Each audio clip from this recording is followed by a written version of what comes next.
Ladies and gentlemen, hello.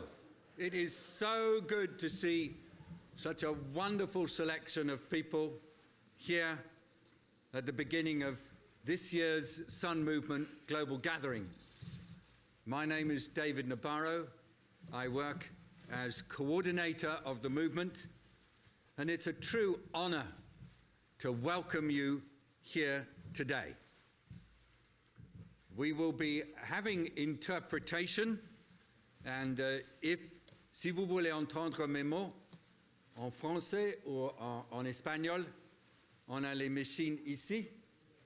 J'espère que vous pouvez trouver l'interprétation. On a un peu de petits problèmes avec le commencement. We have a few problems with the start of the interpretation, so it may be a little difficult, but here is the system, and please give it a try. Okay. We now have 42 countries in the movement for scaling up nutrition. And this is a remarkable transformation. We are growing in breadth and in depth. And this year, the Global Gathering is a workshop with space for sharing our achievements, our challenges, and our solutions. It's an opportunity to identify how we want to work with each other, the support we need so that we can accelerate efforts for scaling up nutrition.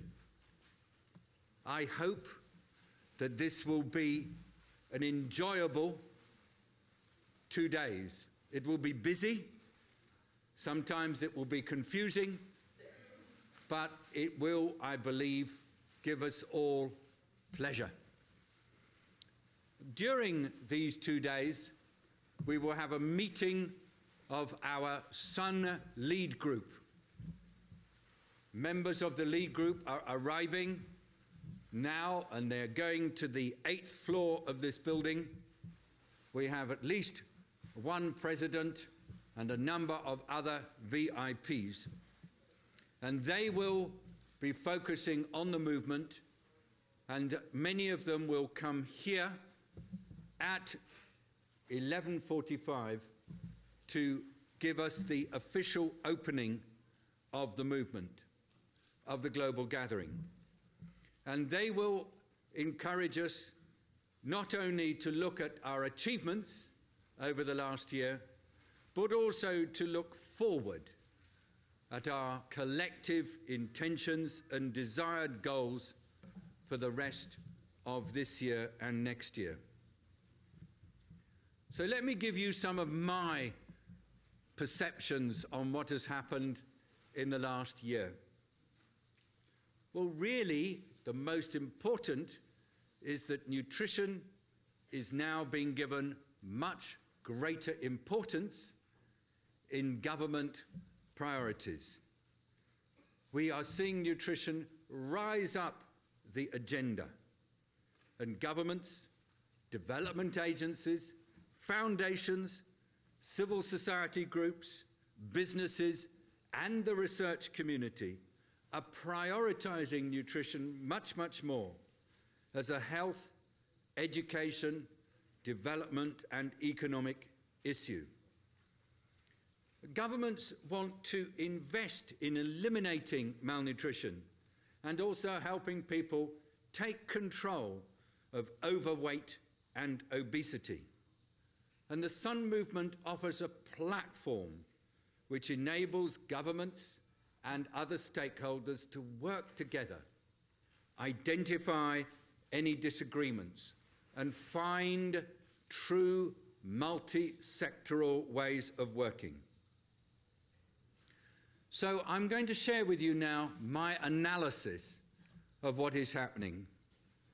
I want to identify 4 different melodies in our movement, 4 different tunes in our movement that are really new and that I think we can identify during this global gathering.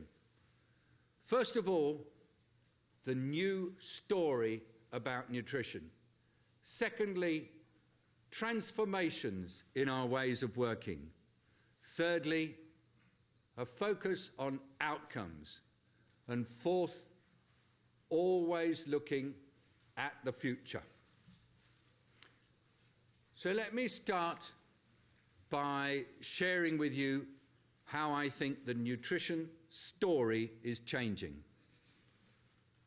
Governments, development agencies, foundations, civil society, business and researchers now are looking at a spectrum of malnutrition that includes specific nutrient deficiencies, undernutrition due to shortages of energy and nutrients, particularly during pregnancy and early childhood, and also the other side of the nutrition problem, overweight and obesity.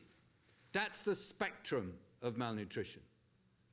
But also governments are recognizing that malnutrition is a real injustice because it disadvantages people for the rest of their lives, especially if the malnutrition is in early life. And it can be addressed through the combination of specific interventions and nutrition-sensitive strategies. And that this combination of interventions empowers people to take control of their nourishment. So the narrative, the story about nutrition, has shifted from a charitable response to the very sad sight of starving children to a much more profound focus on nutrition as an economic development issue, nutrition as an equity issue, nutrition as a human rights issue. Simply put, malnutrition is an injustice, and it is important that all of us work to overcome that injustice, to create a situation in which everybody has an opportunity for good nutrition. That's the new nutrition story, the story that you are at the centre of, because you are at the centre of the Sun movement. Secondly, how are we all responding?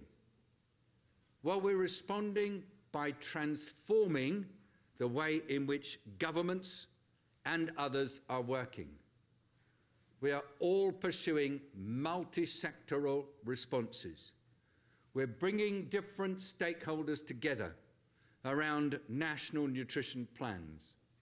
We're working for a single set of results. Some of you have really developed this over the last year. And you're also decentralizing and involving districts, and you're involving provinces into advancing their own efforts for nutritional justice. The old silos of nutrition in health, or nutrition in agriculture, or nutrition in social protection are being broken down to create new multi-sectoral approaches that are working according to transparent principles and also trying to create synergy, to monitor progress, and to take collective credit for achievements. You're all demonstrating how this way of working involves mutual accountability and working together for results. This transformation, this making malnutrition an issue for cross-sectoral action and mutual accountability is what you are leading. And you've been leading it since the Sun movement started. And everybody is starting to sit up and pay attention to what you are doing. It often means that you have leadership from the office of the Prime Minister or the President, that you have involvement of civil society, that you have the UN system supporting you. And it really is a new way of working. So thank you for doing that. That's number 2, the transformative approach. Number 3, you are focusing on impact. Impact in terms of new improvements in nutritional outcomes. And you're concentrating on making a collective impact, building on the pilot projects that you have implemented, the evidence from scientists, and the commitment of more and more national ministries of finance and external sources of funding for real improvements in outcomes. And the wonderful thing is that everybody is doing this together. There's less focus on individual organizations pursuing their own agendas. Now it's collective action for impact.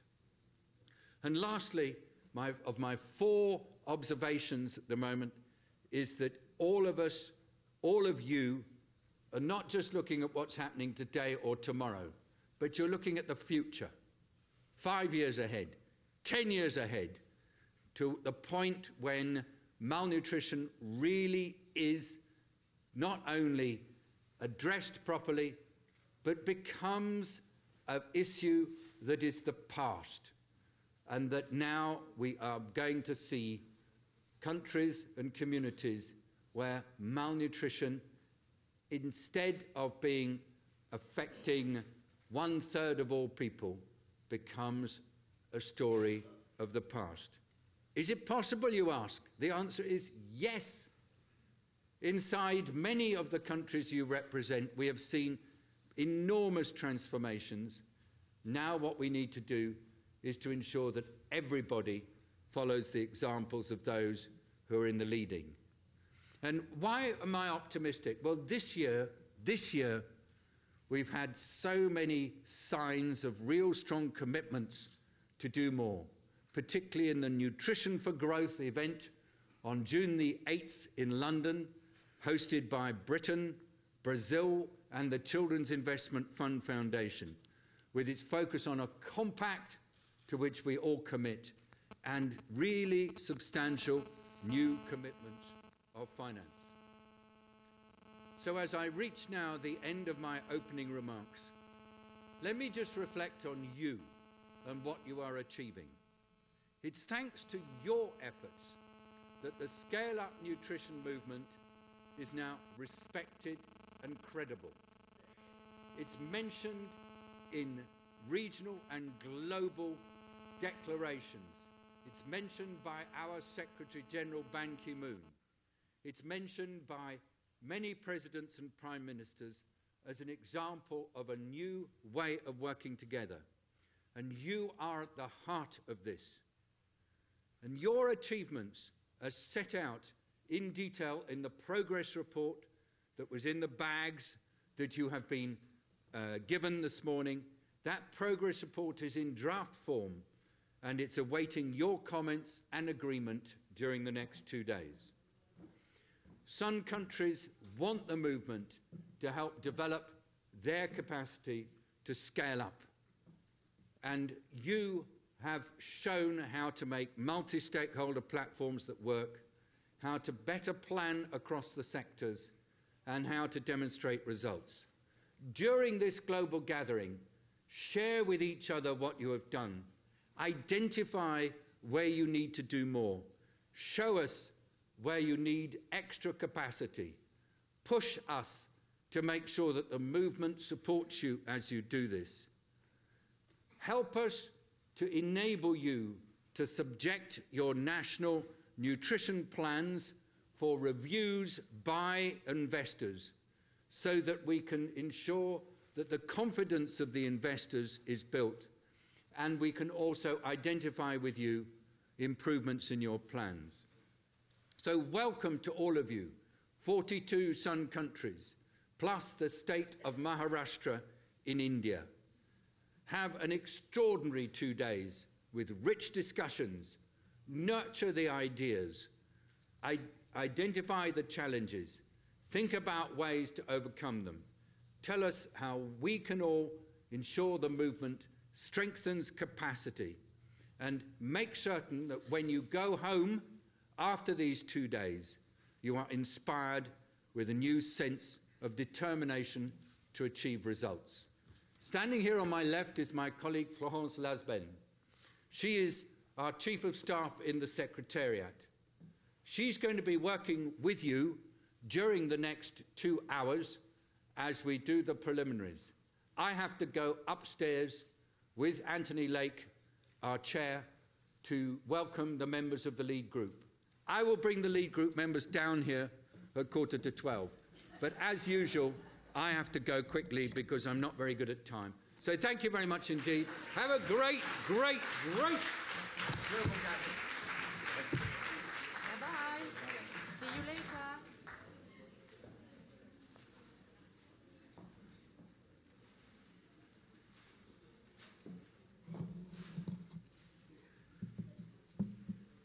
So hello everybody. I had to push the boss out. Sorry for that. So I'm Florence. I'm from the Sons Movement Secretariat, and I'm here with some other colleagues. They are shy. They should come with me. We will facilitate our session this morning. We will make it as lively as possible. Patricia, Martin will help me presenting the progress report in a few minutes. We will give you the floor to tell us what you have done this year, because at the end of the day, we don't want to read the progress report. We want to hear from you, and we will go through the program of the global gathering also. One word about translation. I should not talk in English, I'm French, but I have been told we still have a little issue with the interpretation. It will be fixed in a few minutes. On channel 1, you will find English. On channel 2, you will find Portuguese. On channel 3, Russian. Channel 4, French. And channel 5, Spanish. And as soon as I have the signal, I will talk in French, I tell you.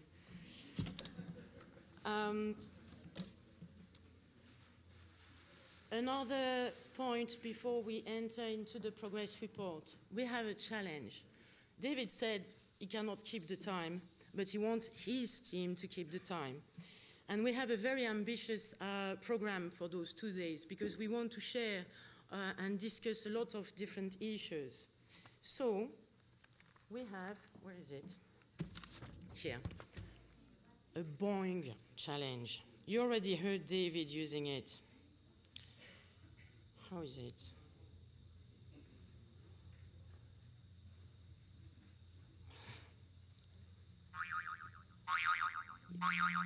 There will be this signal at the end of the allocated time for each of our sessions this morning. But extra stuff, because I have colleagues helping me, if they do not respect the time and if we hear the boing, they are fired. I hope I will still have a team at noon. It means that please help them being brief in your remarks also. Otherwise, it's them who will be blamed and fired. Let's start. We give them how long to present the progress report? 15? 10. Oh, they want to make it hard. Allez, 10 minutes for presenting the progress report. Martin and Patricia, see you.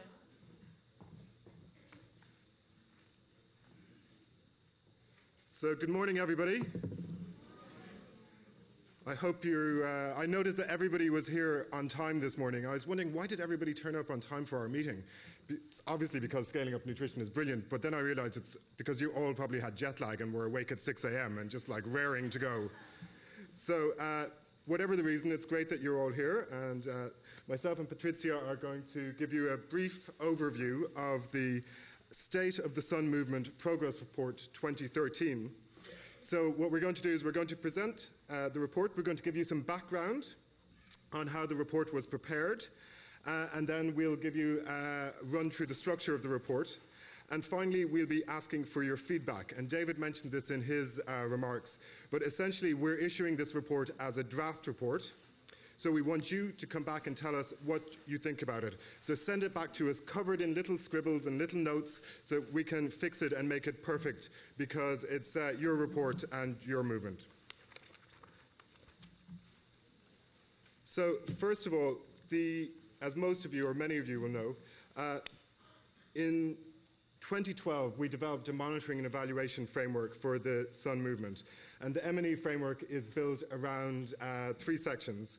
The first section looks at outputs, which is essentially the contribution that we, as members of the Sun Secretariat, make to you. So this is really about judging us on how we're performing against our goals and objectives. The second part, which is really the core of it, is about measuring the transformations in the Sun movement. It's how behavior and action is changing at country level around the 4 Sun processes. And I'll come back to you in a moment about the 4 Sun processes. And then the final part is around impact. So it's measuring the changes in the nutritional status of women and children, which is really what we're all here and what we want to see changing. So, just to remind you, in case any of you have forgotten, we're really, within Sun, we're looking at 4 key processes. And the first process is around transforming the context and the environment. So this is really about creating space for people to work together. And countries are showing strong in-country leadership by creating shared multi-stakeholder spaces where people can come together, they can align their actions and their activities, and take joint responsibility for scaling up nutrition. So it's really getting everybody together in the same place to discuss what we want to do. The second process is around transforming the policy and legal framework. And countries are doing this by leading the way in incorporating best practice into national policies and by including the adoption of effective laws and policies to really set the basis for scaling up nutrition. The third area, and this is super important, is transforming implementation. And this is really where countries are leading national stakeholders within those multi-stakeholder platforms that we talked about in Process 1. And they're leading stakeholders to align multi-sectoral actions around an agreed set of results. So this is making sure that everybody's pointing in the right direction, we know what the goal is, and we know how we're going to get there. And they're doing this by building this around high-quality, well-costed country plans with an agreed common results framework and lots of mutual accountability, which is something we love within the Sun movement. And finally, money. So the final process is improved financial tracking and mobilization of additional resources. And this is where countries are again taking the lead. They're working with others to track finance. So where's the money coming from? Where is it going? And then to increase resources for coherent, aligned, effective action and maximum impact. Oh yes, there's more. So, as I said, the M&E framework was developed in 2012 and it was adopted by the lead group in April last. And after that, we undertook a baseline survey, which many of you were involved in. And the results of that baseline survey and the results of another survey of progress is really what we've built the 2013 progress report around. So with that, I'll hand you over to the lovely Patrizia. So thank you. Thank you, Martin.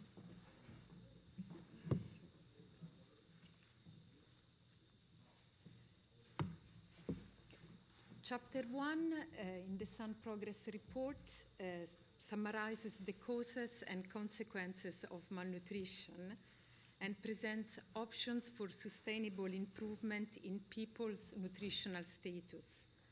It examines the trends in global nutritional status, focusing in particular on the countries that have joined the Sun movement. Chapter 2 provides an overview of the progresses within some countries as they scale up nutrition. It describes the transformations that are underway to prepare for and initiate scale up, and the progress being made in the 4 processes that have been described by Martin. Chapter 3 is on capacity. It summarizes the state of readiness of countries to scale up nutrition. It also examines the areas identified by Sun government focal points and by members of this multi-stakeholder platforms that require further action and support. Chapter 4 is about response. It presents the Sun Movement global networks and other support mechanisms.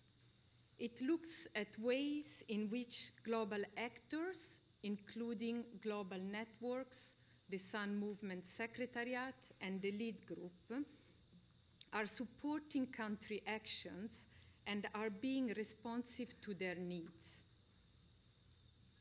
Chapter 5 is about mutual accountability, as building mutual accountability and trust is key to the success of the Sun Movement. Chapter 5 describes accountability within the Sun Movement and explains how different groups account to each other and to the movement as a whole for their contribution for scaling up nutrition.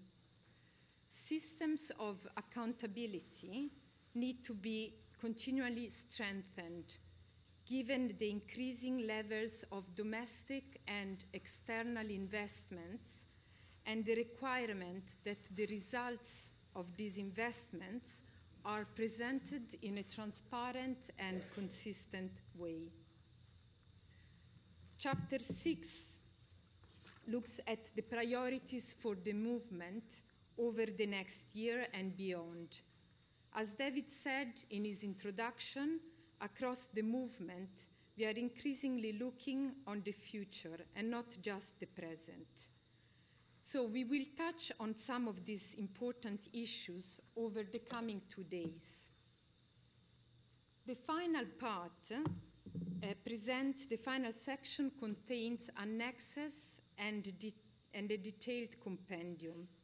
The compendium provides a detailed country-by-country update of progress, validated by the Sun government focal points.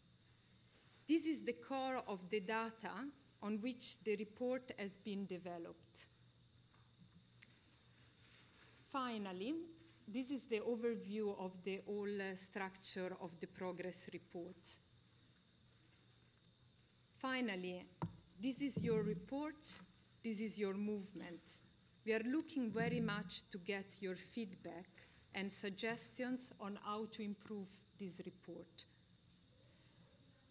Thank you very much, and I pass to my colleague.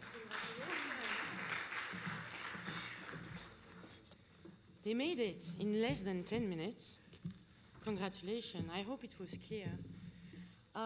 Matt was supposed to come so that you could see him, but he's at the lead group with David. He's the biggest amongst us. You will recognize him anyway, but you can pass your comments to any of us.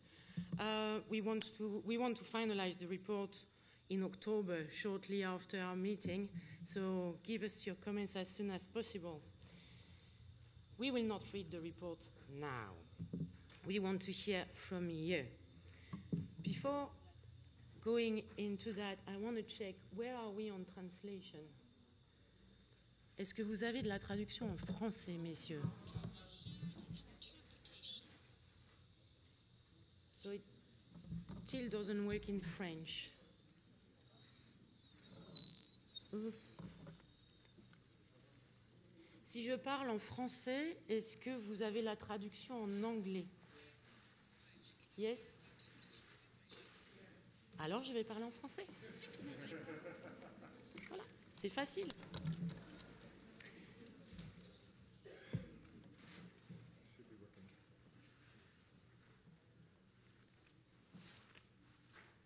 Ça a changé?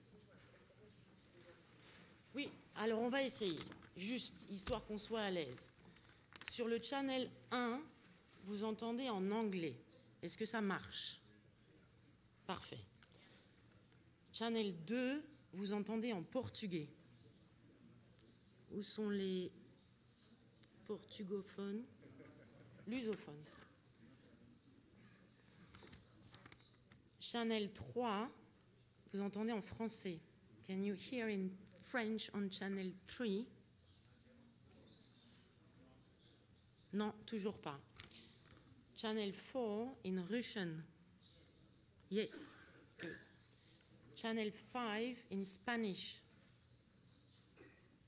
Does it work? So we only have a problem in French, mais they are saying no. Je parle français. Désolée pour ce petit interruption. J'espère qu'on peut continuer. Donc, comme on vous disait, on ne veut pas lire le rapport page par page. On veut entendre de votre part, puisque c'est vous qui faites les progrès du mouvement. Avant que vous voyagiez vers New York, David vous a envoyé 3 questions. Il vous a encouragé à discuter avec vos collègues au niveau des plateformes nationales pour la nutrition, pour identifier les succès de ces 12 derniers mois, les prochaines étapes que vous envisagez, et puis les défis auxquels vous êtes confrontés pour progresser. Nous espérons que ces questions vous ont inspiré d'intéressantes discussions et surtout que maintenant vous avez envie de partager vos réflexions entre pays. Je ne suis pas certaine qu'on va parvenir à donner la parole à tout le monde ce matin. Donc on va continuer avec notre bang défi. Mes collègues sont ici. Il ou elle, selon l'inspiration. Vous démarrez ? Maria et Thuy vont démarrer. Elles vont chacune avoir un micro. Elles vont aller dans les allées. Elles vont vous passer le micro. Elles n'ont pas le droit de le lâcher. Si elles le lâchent, dehors. Elles n'ont pas le droit de vous donner la parole plus de 3 minutes. Donc si le bang retentit, c'est elles qui sont renvoyées. Alors tâchez d'être bref. Vous ne pouvez pas tout dire. Vous avez 2 jours pour partager. On a 2 jours pour tout partager. Ce matin, c'est une idée, 3 minutes pour démarrer et nous faire part de votre plus grosse préoccupation en arrivant ici. Qu'est-ce que vous attendez de nos 2 jours? Qu'est-ce que vous attendez du mouvement? David nous a dit ce matin, vous êtes 42 pays plus que l'État de Maharashtra dans le mouvement. Je voudrais démarrer par donner la parole à un de nos nouveaux pays. Nouveaux, c'est-à-dire qui ont rejoint le mouvement dans ces 12 derniers mois. On va démarrer par la République démocratique du Congo. On a le grand honneur d'accueillir Monsieur le ministre de l'Éducation, qui est également membre du Comité national multisectoriel de la nutrition, Maker Mwangwu. Sorry. Monsieur Mwangwu, vous avez remplacé au pied levé votre collègue Dr Félix Kabange, ministre de la Santé publique de la République démocratique du Congo, qui malheureusement n'a pas pu faire le déplacement, mais qui nous a dit que vous aviez un message pour nous. Alors vous êtes le premier à relever le défi. 3 minutes pour votre message. Thuy ?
Je peux?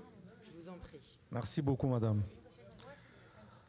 Mademoiselles et messieurs, Nous sommes très honorés de remplacer notre collègue Félix Kabange, comme vous venez de le dire, ministre de la Santé, retenu, qui est vice-président du Comité national multisectoriel de nutrition, qui est retenu à Kinshasa pour des charges d'État. So, making sure everybody understands,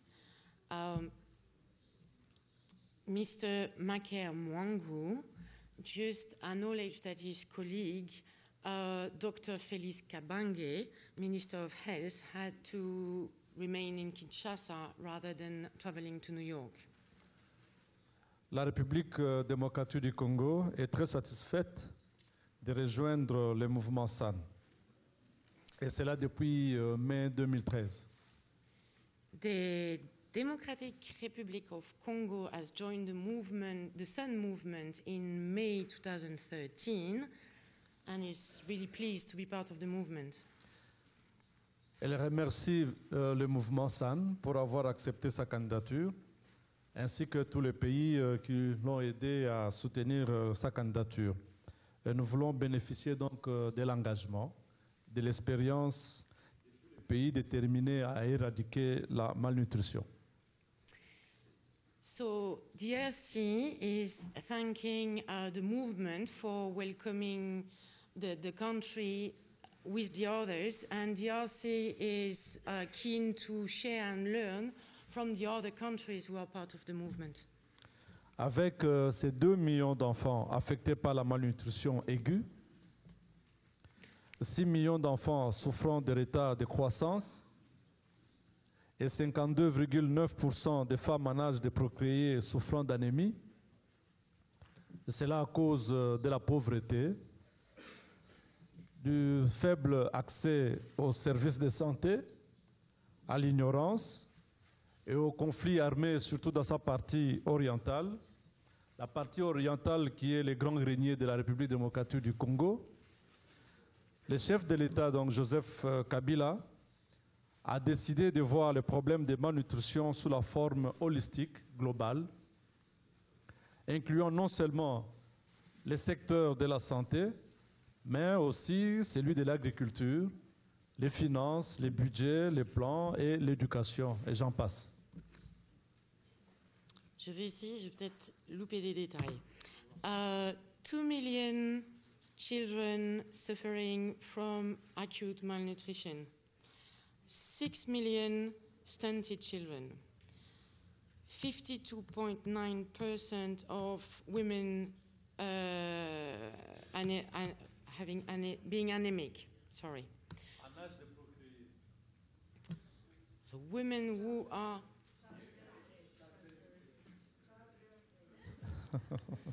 You heard? Thank you for helping. This situation is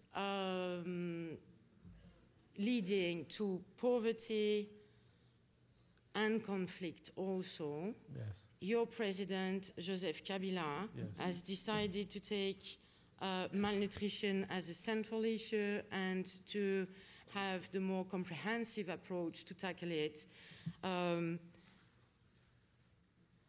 in the sector of health, agriculture, education, planification, and you mentioned even more of them.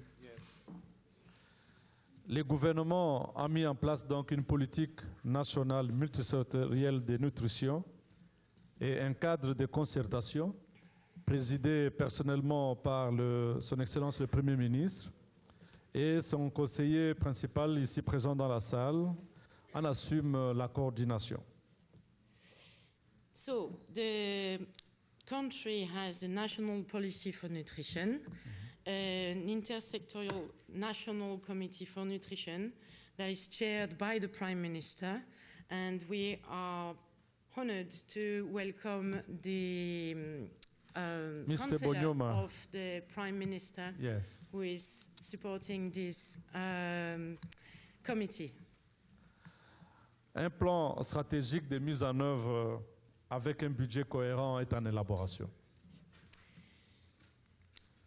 So a plan for implementation, for implementing this policy is currently developed with a budget actually refined. Nous sommes contents de vous compter parmi nos amis, en commençant par SAN, mais aussi en République démocratique du Congo, nous pensons à l'UNICEF, à PAM et aux autres, pour un appui technique, pour nous accompagner dans ces processus, et un appui financier pour vaincre ces fléaux de malnutrition. So Mr. Minister is finishing by thanking and hoping for more support from UNICEF, WFP and all donors and supporters of DRC. Nous vous remettons, Madame, au niveau du secrétariat, la politique symboliquement, notre politique nationale et différents documents y afférents. So Mr. Minister is handing over his policy, national policy on nutrition from DRC. C'est en français, on traduira en anglais après. On fera ça plus tard, Monsieur le Ministre. Hein? Merci beaucoup. Pau, Delphine, ce sont vos interlocuteurs. C'est à eux que je remets la politique. Pau et Delphine sont les deux membres du secrétariat avec qui vous êtes en contact quasiment tous les jours, parmi d'autres. Et donc, ils vont garder cela précieusement. Merci beaucoup. Merci. Thank you. On en est où de la traduction? Ça marche ou ça marche pas? Ça marche toujours pas? Bon, alors notre challenge, on ne peut pas le faire, parce que s'il faut qu'on traduise... Alors, il va falloir que tu nous trouves quelqu'un d'autre. J'ai noté dans nos listes de participants que plusieurs ministres, vice-ministres, députés ministres devaient être dans la salle. Peuvent-ils se manifester ?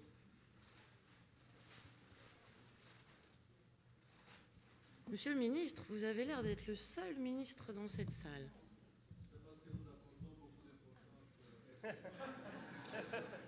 Bravo. Nous n'avons pas d'autres ministres dans la salle. Ah, monsieur le ministre, peut-être voulez-vous rester silencieux. Ah, translation issue, sorry. Muy buenos días a todas, muy buenos días a todos. I need to put my stuff. Por favor. Es un verdadero honor estar acá frente a un público tan nutrido. Es un verdadero honor porque sé que hay muchas experiencias de las que debemos aprender y hay muchos momentos en los que debemos de compartir también lo que estamos avanzando. Para Guatemala, el país que represento, es un enorme avance el que estamos teniendo al descubrir que hay ciertas intervenciones que están plasmadas en el movimiento Zoom, como le llamamos nosotros, el Scaling Up Nutrition, que tiene una significancia especial. En Guatemala se había perdido la fe en que la desnutrición pudiera erradicarse. En Guatemala la única forma en que se veía la desnutrición es como el inalcanzable logro de país que nunca vamos a tener. Hoy es distinto. Hoy a través de cierto grupo de intervenciones, hoy a través de cierta movilización social intensa, pero ante todo de una voluntad política marcada, podemos decir que va a haber un cambio positivo y que Guatemala va a reducir su desnutrición hasta erradicarla. El porcentaje es muy elevado en Guatemala, es 49.8% la prevalencia de desnutrición crónica. Es el más elevado de toda Latinoamérica y la preocupación enorme es que en la sociedad se había generado ya una insensibilidad al tema. La sociedad urbana se olvidaba de que la sociedad rural convivía con un país y tenía implicaciones. Hoy hay un cambio radical, hay una máxima voluntad política del señor presidente y la señora vicepresidente que ha traído detrás de las palabras recursos, que ha traído dinero y que ha traído monitoreo y evaluación concreto. Y no crean que es sencillo medir. Recientemente tuvimos una participación de un Consejo Nacional de Seguridad Alimentaria y Nutricional en los departamentos para medir los municipios y para medir el nivel de impacto en las comunidades. Y es enormemente complicado, pero lo estamos haciendo. Y es precisamente con eso que lograremos el éxito, porque aprendimos de acá y estamos hoy día en la línea de la mejora. Muchas gracias.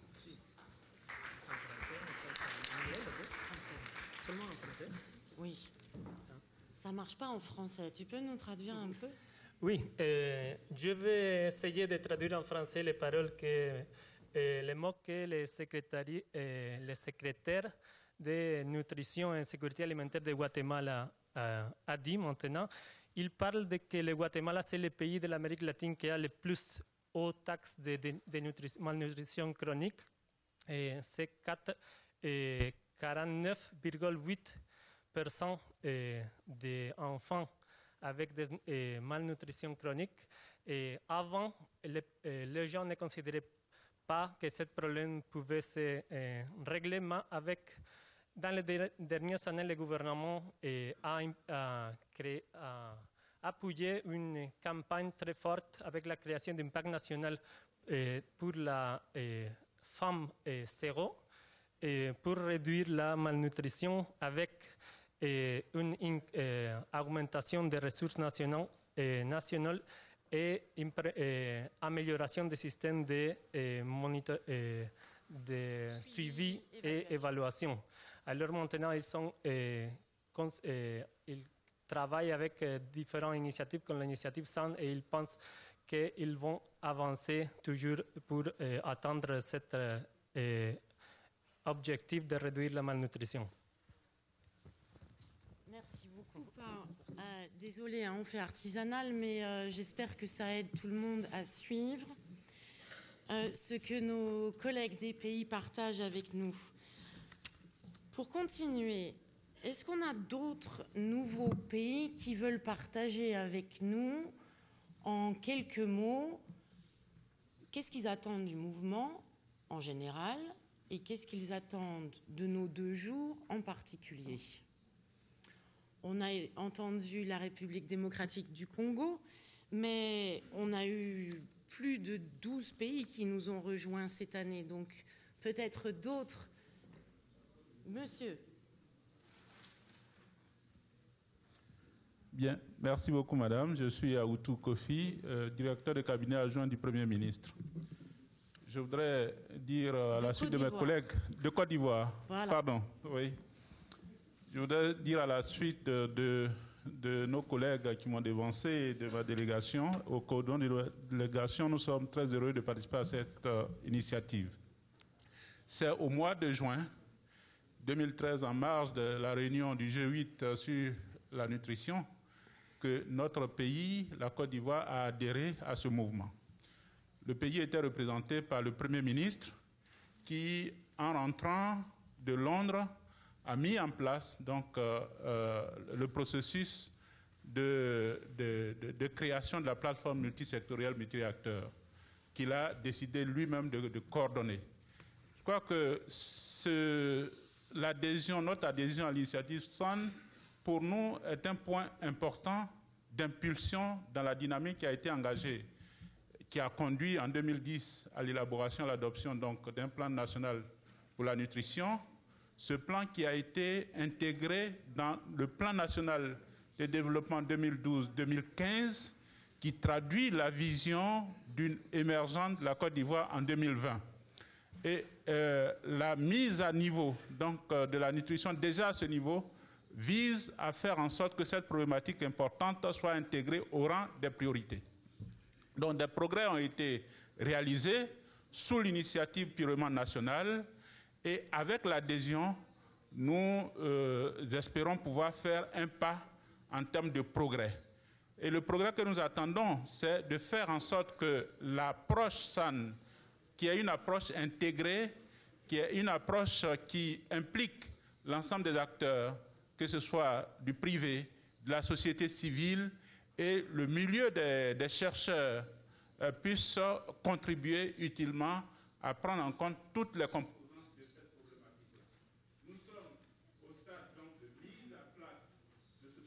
Et c'est pour ça que nous pensons que nous sommes dans une position, même si nous adhérons un peu tard, qui est une position favorable parce que cela nous permet de tirer avantage de l'expérience des autres. Ce que je voulais suggérer, c'est qu'au-delà de ces rencontres sous l'initiative globale du SAN, que nous puissions avoir avec votre appui des rencontres au niveau des pays voisins, par exemple, pour pouvoir effectivement donc échanger nos expériences respectives et permettent effectivement aussi de progresser ensemble. Voilà donc ce que je voulais indiquer à ce stade-là. Alors, donc, la coordonnatrice technique est là du ministère de la Santé, donc qui est la directrice de la direction de coordination de toute la problématique de la nutrition. Donc, en son nom et au nom de ma délégation, donc je remets le plan national qui va être mis à échelle, comme le veut donc l'initiative SAN, en intégrant toute la démarche itérative et la démarche intégrée avec l'ensemble des partenaires. Je vous remercie.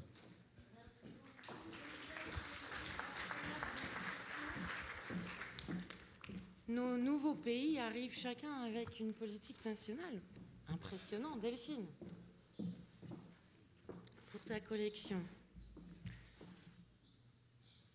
Do I need to make a summary?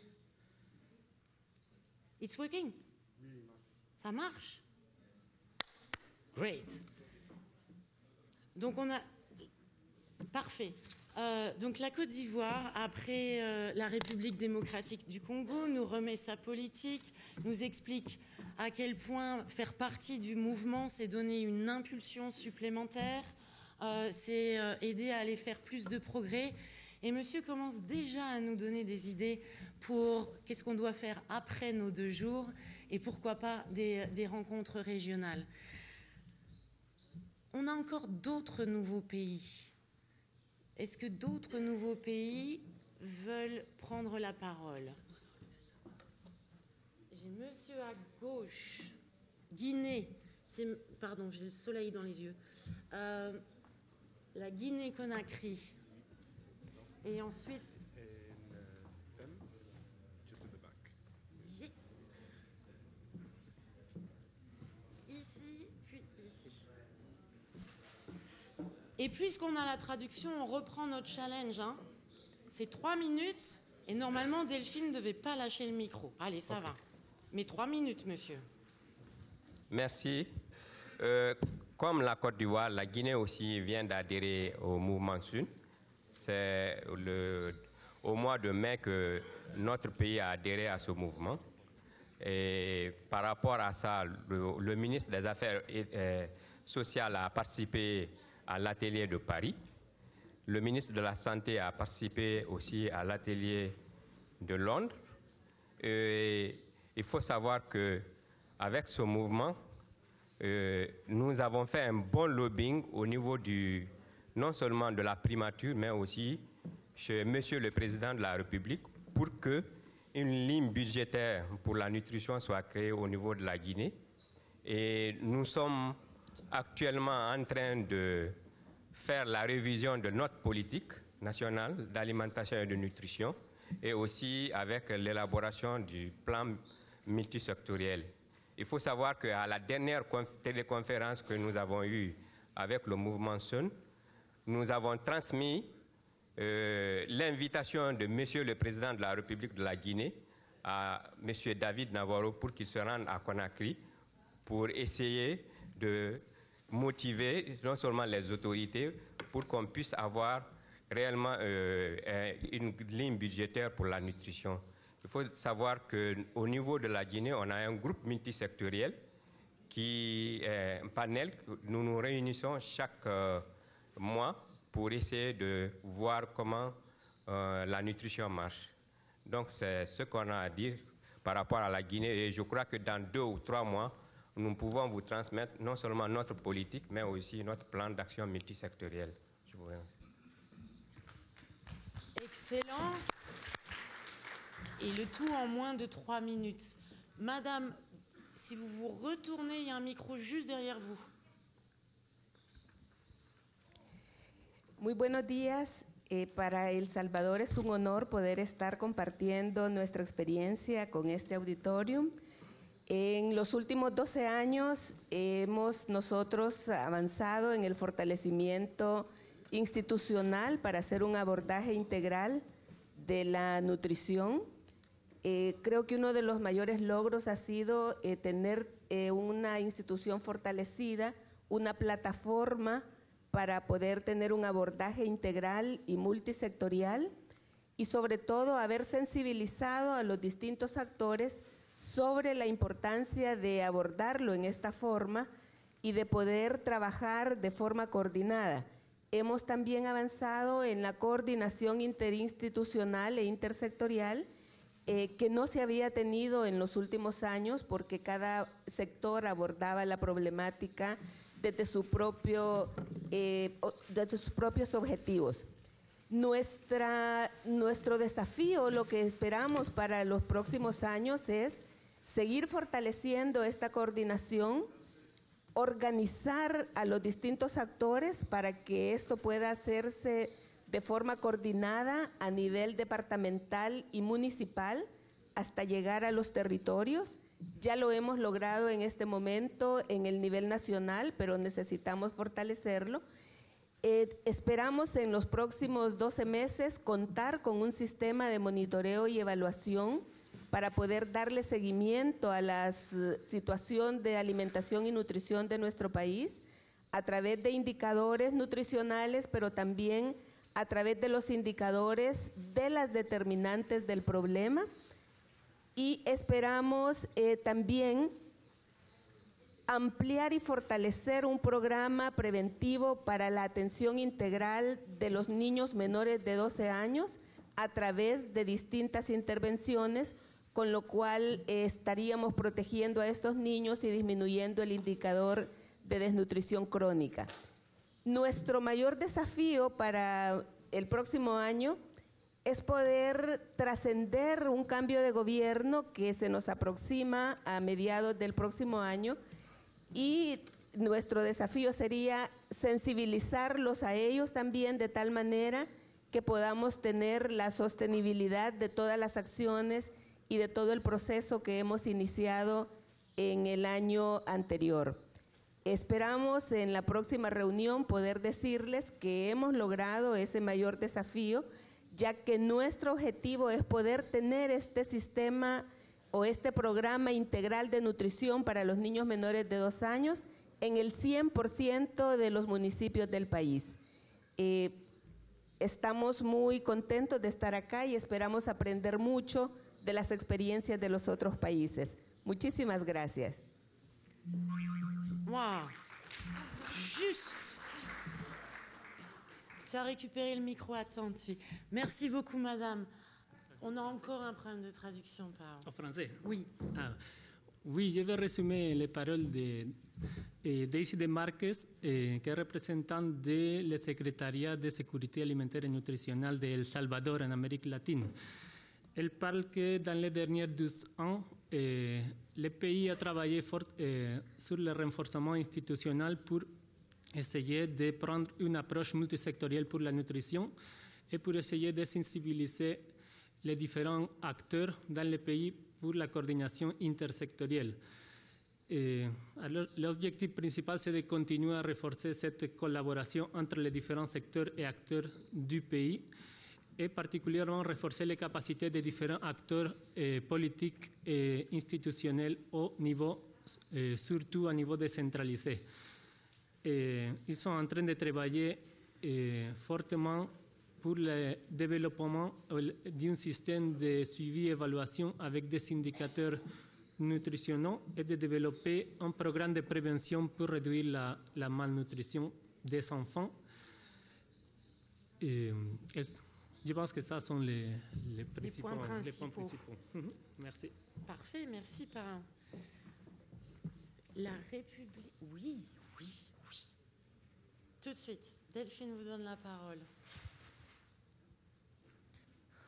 Здравствуйте, уважаемые коллеги. Я буду говорить на русском языке. Надеюсь, проблемы с переводом.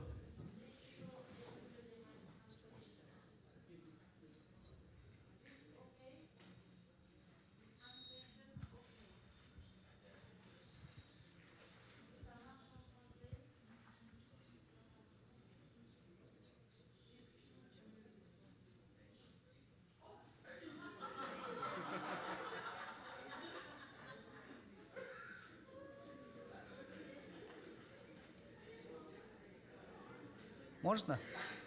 Можно продолжить?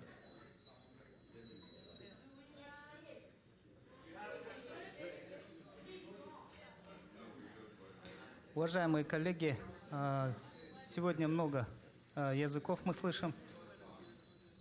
И я представляю страну Кыргызстан. Мы единственная страна из бывших стран Советского Союза, представленная в движении САН. Хотел бы сказать, что какие наши были программы и интервенции в питании. Прежде всего, это одно из достижений применения витаминно-минеральной добавки у детей до 2 лет, развитие стратегии по грудному вскармливанию и применение и усиление добавления в питание фолиевой кислоты и железа с своевременным взятием на учет женщин при беременности. В стране у нас внутриведомственная министерская программа по питанию была разработана и внедряется. Кроме того, в стратегию развития страны президента нашей республики включено разделы по питанию. И в настоящее время разработана национальная стратегия по питанию. И в настоящий момент у нас в парламенте обсуждается закон об обязательной фортификации муки высшего и первого сортов, фортификации витаминно-минеральными добавками.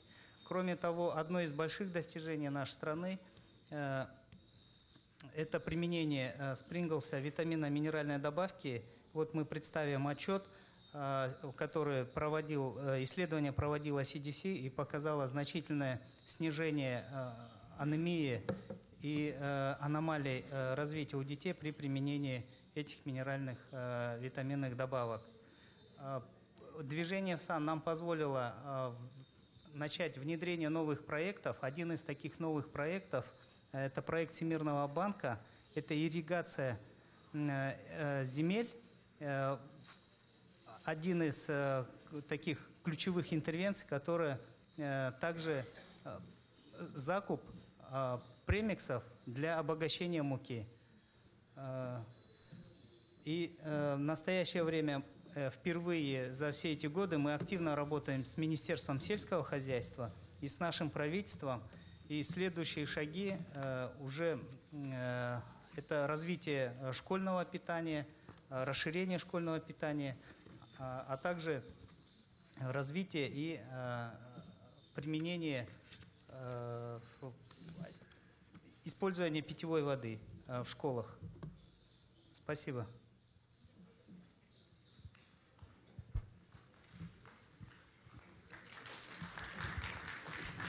Bravo et merci beaucoup. Je vous propose de donner la parole à un autre de nos nouveaux pays, relativement nouveau, le Cameroun.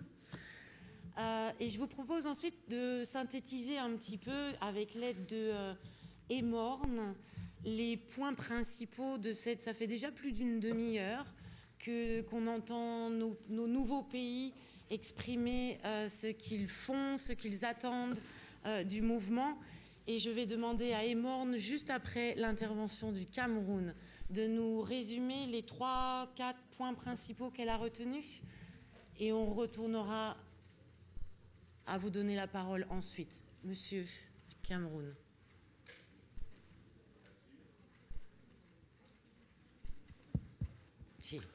Merci beaucoup. Bonjour à tout le monde. Je prends la parole ici au nom de la délégation du Cameroun. Le Cameroun a adhéré au mouvement SON au mois de mars, il y a à peu près 6 mois. Cette adhésion fait suite à la volonté politique de pouvoir combattre le fardeau de la malnutrition qui sévit au Cameroun, notamment chez les enfants de moins de 5 ans. Et à la suite de cette adhésion, un certain nombre d'activités a été mené, notamment une mission interagence du système des Nations Unies qui a séjourné au Cameroun. Et cette mission a découlé sur un certain nombre de propositions. Maintenant, il y a eu également la participation du ministre de la Santé publique du Cameroun à la conférence de Paris, qui a démontré l'engagement des pouvoirs publics à pouvoir prendre en main les problèmes de malnutrition. Maintenant, en termes de défis, les défis sont assez nombreux. Le premier défi que nous voulons mettre en place, c'est un engagement de haut niveau. Il y a la volonté, mais en fait, nous voulons que cette volonté se manifeste à un plus haut niveau, disons même au niveau de la présidente de la République. Et dans ce sens, nous pensons que la visite d'une éminente personnalité mondiale en République du Cameroun pourra booster la volonté politique dans ce sens. Nous avons également comme défi la multisectoralité des interventions. La nutrition a resté le domaine de la santé publique et nous pensons que d'autres secteurs devraient être impliqués dans la mise en œuvre des activités au niveau du pays. Pour cela, nous avons comme activité très prochaine la révision de la politique de nutrition, la mise en place de la plateforme multisectorielle, que ce soit secteur des bailleurs, société civile, secteur privé et système des Nations Unies. Et pour dire que lorsque tout cela aura été mis en place, nous envisageons le lancement officiel du SON au mois de mars 2014, dans à peu près 5 mois. Maintenant, qu'est-ce que nous attendons de cette réunion? C'est voir dans quelle mesure nous pouvons être encadrés dans le cadre de la mise en œuvre de toutes ces activités que je viens de citer par d'autres pays qui sont bien avancés et même par le mouvement SON. Voilà un peu les défis qui nous interpellent et ce que nous attendons de cette réunion. Je vous remercie. Merci beaucoup, très clair et morne.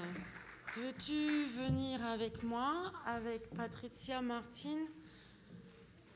Je pense qu'il y a there are a few key messages that are coming clearly out of these few interventions. Tell us, what did you think? Cameroon. Yes. Good morning, and thank you very much. I've been asked to, this is a challenge, I've been asked to give an importance to some of the key messages that you have, and I would like to thank all the countries that has already been input this morning. I think we have come to a common language. For the first time, I'm seeing political will being translated into action in many countries, and that common voice has to do with nutrition. In the country, the importance of political commitment through multi-sectoral platform to make that work and mainstream it down to the level of community is the key. The other important things has to do with how to sustain the political will with the changes from one government to another. I think this is a challenge in all countries, in many, many countries. How do you keep this going? Last point, and I think that has been put forth, has to do with learning from each other's experiences. How do you bring other country experience, adapt to your country, make it work? I think these 3 points seems to be coming out, so I want to thank all those countries that has been, more likely this morning, willing to share your experiences with the floor. So you can name all those countries, but I think I will stop now. And thank you very much for your input. I'm very impressed. Thank you. Just to help me and translate. Political will, common language. Sustainable progress. And then share and learn. Share and learn. From other countries. That's what countries find when they come in the movement. Yes. So all those, I think, are the points that we may want to, in the next session, select a few that you really would like to be specifically focused on. So those, I think there will be other countries also who might want to expand on some of your experiences based on those issues that has been already highlighted. Is that okay? That's perfect. Flo? Thank you very much. Merci beaucoup. That's the only thing I can say. Thank you very much. Et Morne nous disait, on a toujours notre problème de traduction, hein. Et Morne a entendu, après les interventions de nos premiers pays, que les nouveaux pays, quand ils viennent dans le mouvement Sun, ils cherchent une impulsion politique, ils cherchent et ils trouvent apparemment une impulsion politique, un langage commun sur la nutrition et la manière de travailler sur ces questions de lutte contre la malnutrition. Ils cherchent à échanger, à apprendre comment rendre les progrès durables. Et Morne s'est étendu un petit peu plus, mais je ne veux pas contraindre le temps beaucoup plus. Ce sont les 4 messages principaux que Morne a retenus. Et elle nous dit, encourageons chacun à continuer à échanger pour apprendre et partager. Et certains pays ont probablement envie d'aller un petit peu plus en profondeur. On m'a dit que le Sud-Soudan voulait prendre la parole, et je suis sûre qu'il y en a beaucoup d'autres, mais on va commencer par le Sud-Soudan. Quelles sont vos attentes? Où sont-ils? Quelles sont vos attentes vis-à-vis du mouvement? Qu'est-ce que vous trouvez dans le mouvement? Et qu'est-ce que vous attendez de nos 2 jours? Qui a un micro à passer au Sud-Soudan? Good. Pow. Thank you so much. If Madam Chair could allow me to intervene while I'm seated.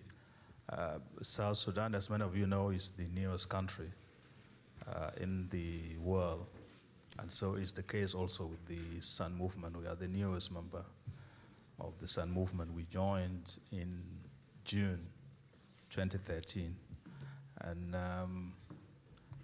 as the history of South Sudan tells us, we have actually the worst health indicators, particularly in the nutrition area, and our plan as a government is to get over those and try to catch up with the other nations. And so the issues of nutrition are taken by our country, by our government, very seriously. And the president of late formed a nutrition council that's composed of, food security council that's composed of 9 ministries, which is headed by the president himself. And now that we are a member of the movement, that council is going to also incorporate the element of nutrition into it. We currently have a draft policy on nutrition and food security, and we are working together with the council to put those 2 documents into one comprehensive policy document and strategic plan for the government. As our delegation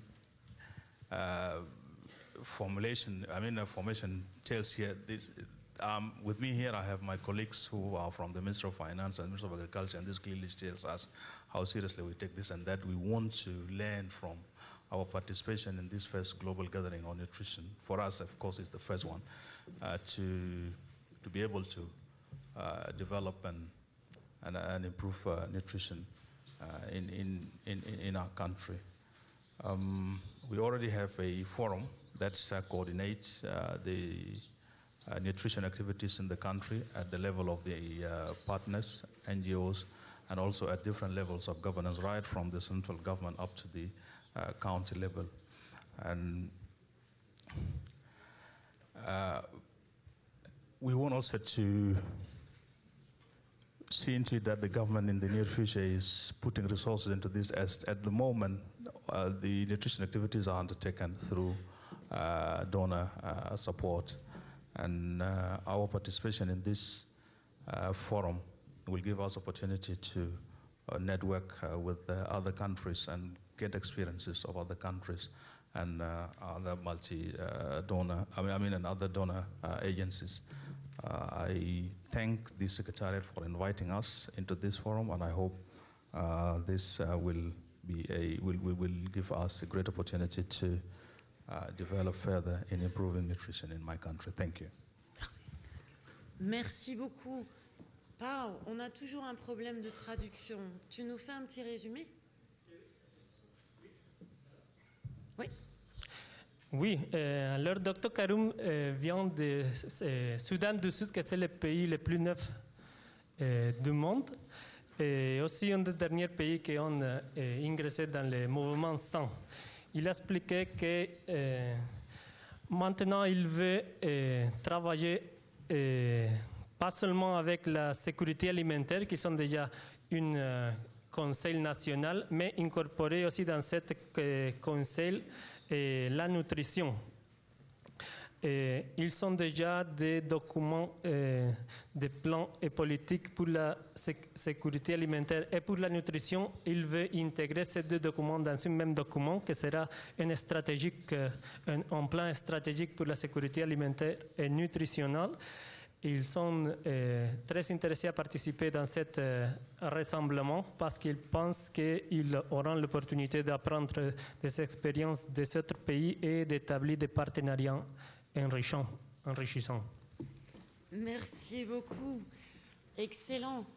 Peut-être a-t-on... Ah, je vois une main levée au milieu. Pao, tu vois au milieu?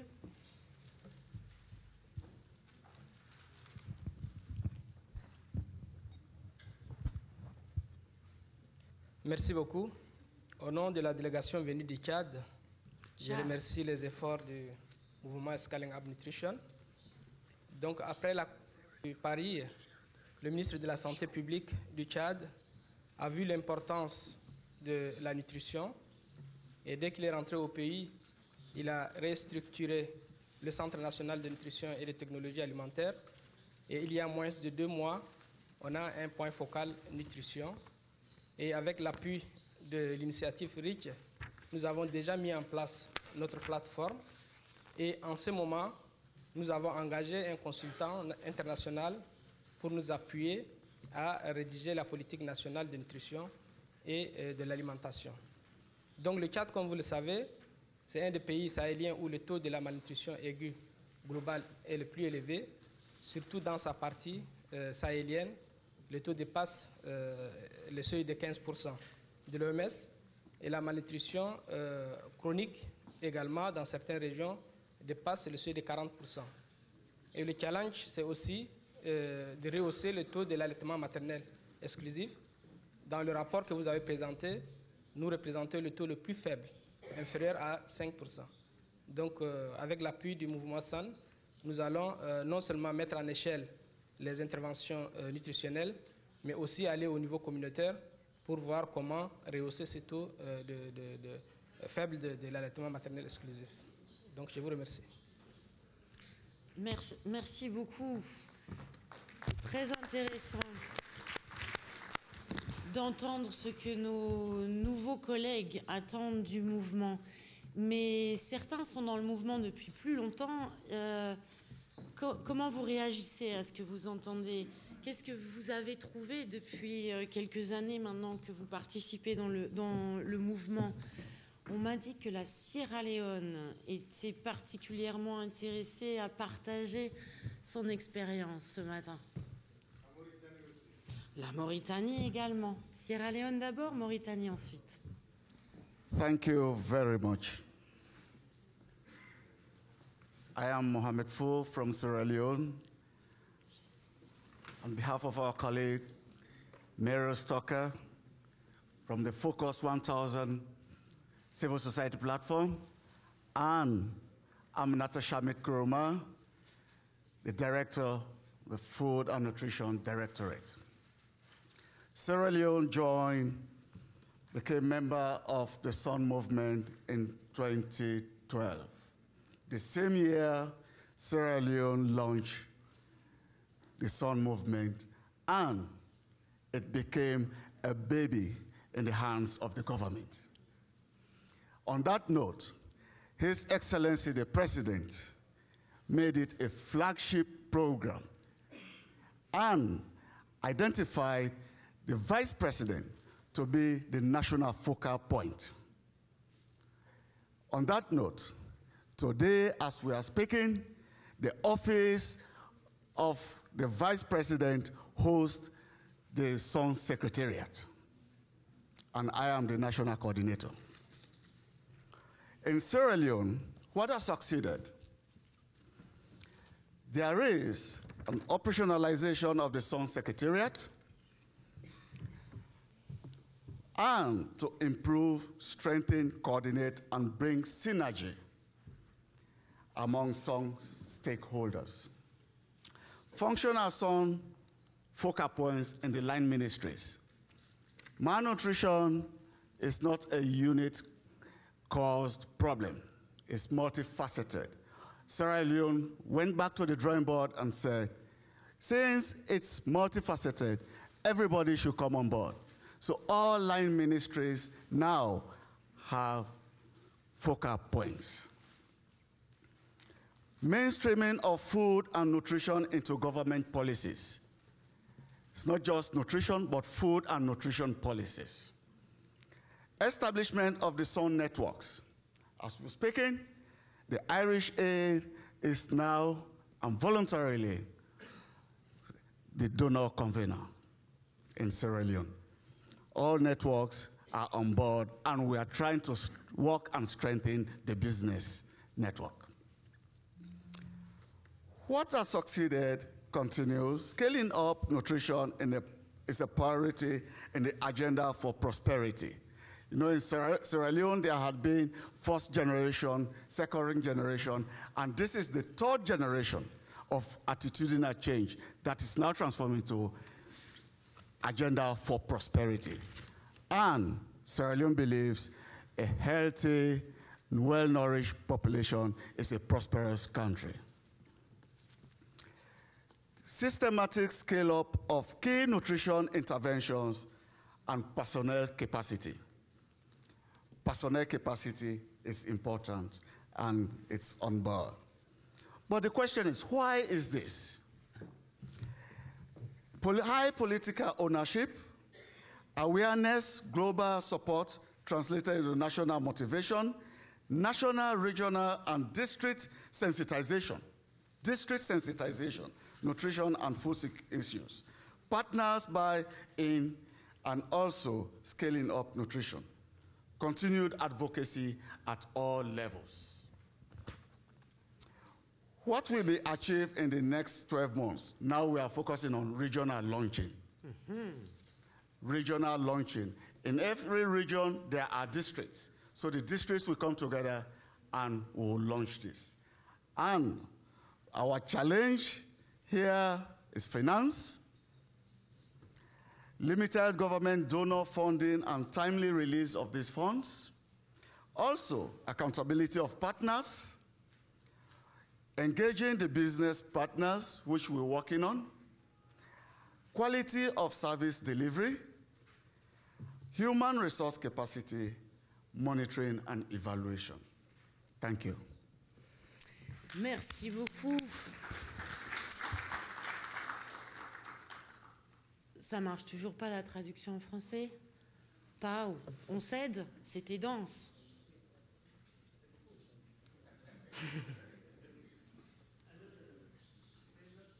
Ami Mohamed Ford, qui représente la Sierra Leone, il nous a dit que la Sierra Leone fait partie du mouvement SON depuis 2012.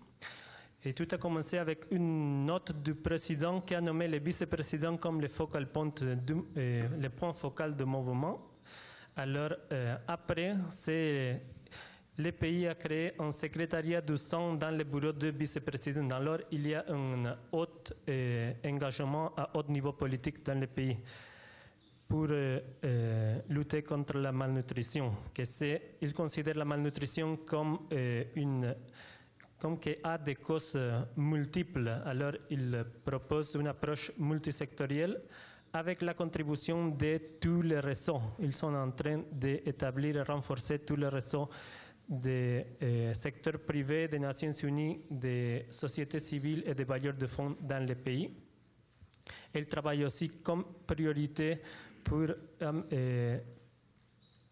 proposer un changement institutionnel. Aussi, une des autres priorités, c'est la motivation nationale pour la nutrition avec la sensibilisation à niveau des districts, avec des promotions de la nutrition à tous les niveaux. Et il propose aussi mettre des efforts pour renforcer les capacités des personnes. Il propose aussi de faire des lancements provinciaux du mouvement sain et renforcer aussi la redevabilité entre tous les acteurs qui travaillent pour promouvoir la nutrition.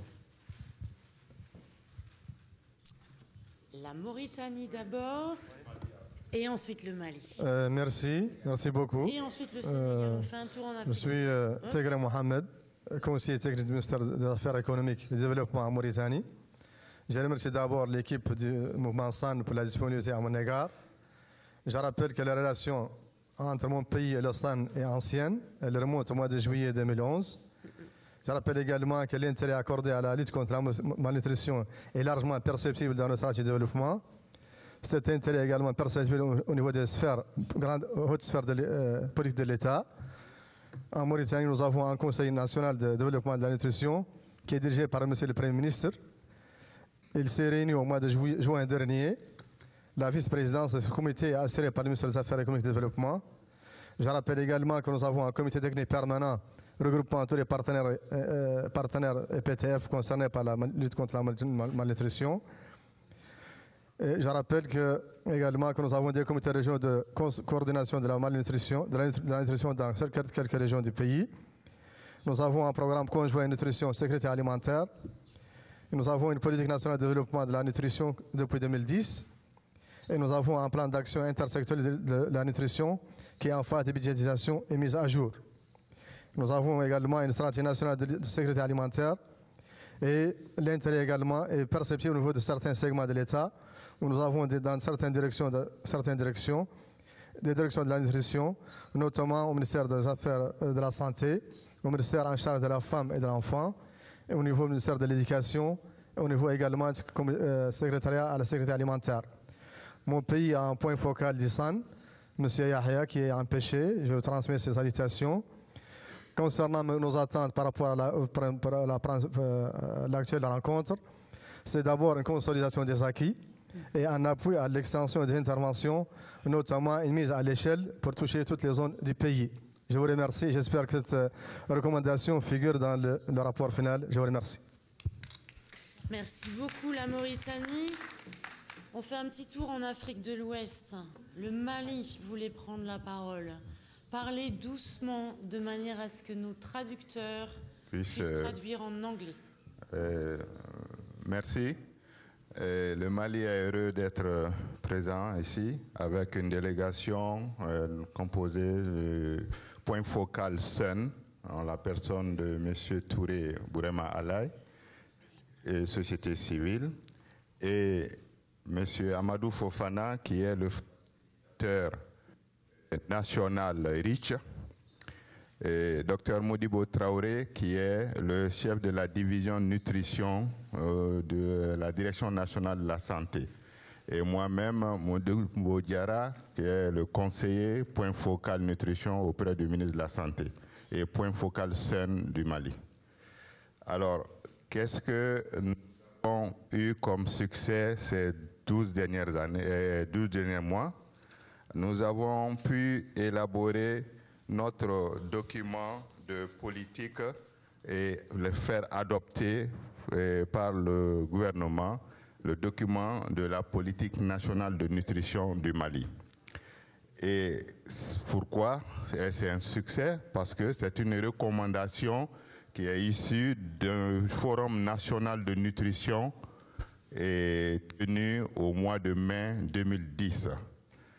Et c'est un document de référence pour tous les acteurs de la nutrition du Mali qui tient compte de la multisectorialité de la question de la nutrition. Et nous avons aussi élaboré le plan d'action multisectoriel de nutrition. Et nous allons remettre 2 copies de ce plan-là à